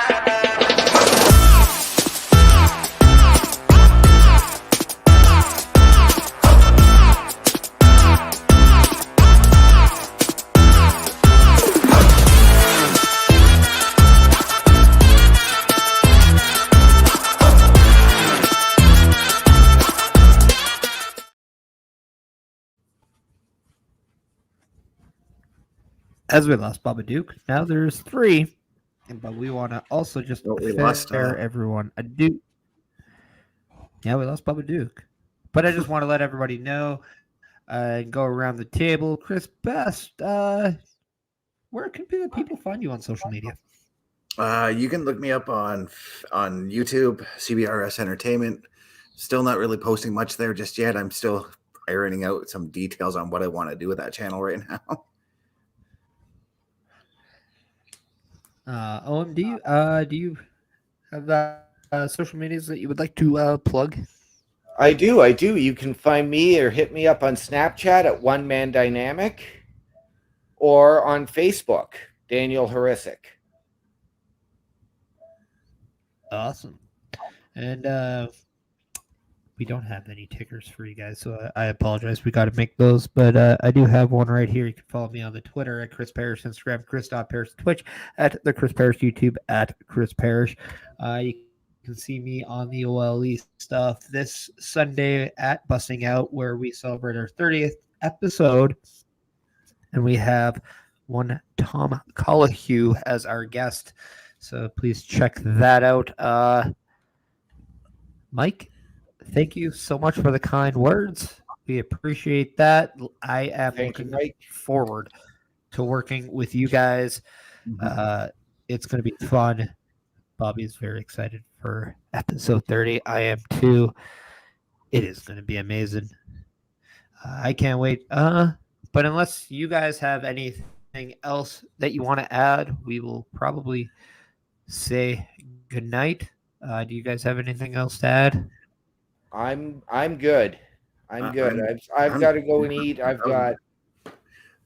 The one thing I just want to say quickly is how fast these Raws seem to be going under the Hunter regime now, eh? Because under Vince's regime, it felt like the 3-hour Raws were a slog. They did. They dragged, but it was 15 or 20 minutes of matches, another hour of commercials, and an hour and a half of talking. Yeah. Now you're getting Now you're getting. I was just going to add, when you have product that's compelling, you don't look at the clock. That's right. Right. I found myself looking at my phone all the time under Vince's regime. So, yeah. Well, and that's just it. Like when it's cringeworthy, you're just like, "Oh my god, is this over yet? How long is this going?" Yeah. That's when you care about the time. That's where you care about. Maybe I won't watch because my time is a little bit more important than watching this stuff. But when it's good, you're invested, and that's what we want. That's what good professional wrestling is, and it's just a nice 360 that the WWE's made. Triple H, I think, and his work, his ability deserves a lot of credit to that, and I believe he is going to just change the perception of what WWE is moving forward. As we know today, the news is kind of out there. The rumors are out there. No talk about budget cuts or anything like that. So how refreshing is the product now where, yes, we have. Yeah, we haven't heard of the Black Wednesday coming up or anything like that after Mania. Yeah. So, and that's just it. Like we have no reason to walk on eggshells as fans, just like the performers. aren't walking on eggshells anymore, because the rumor out there is that even morale is the highest it's been in a while. So, kudos to the people in WWE right now. You're doing a great job. We appreciate it, just like we appreciate everyone who has taken their time to spend time with us. But as you know, we got to say goodnight. So thank you, everyone, and have a good night.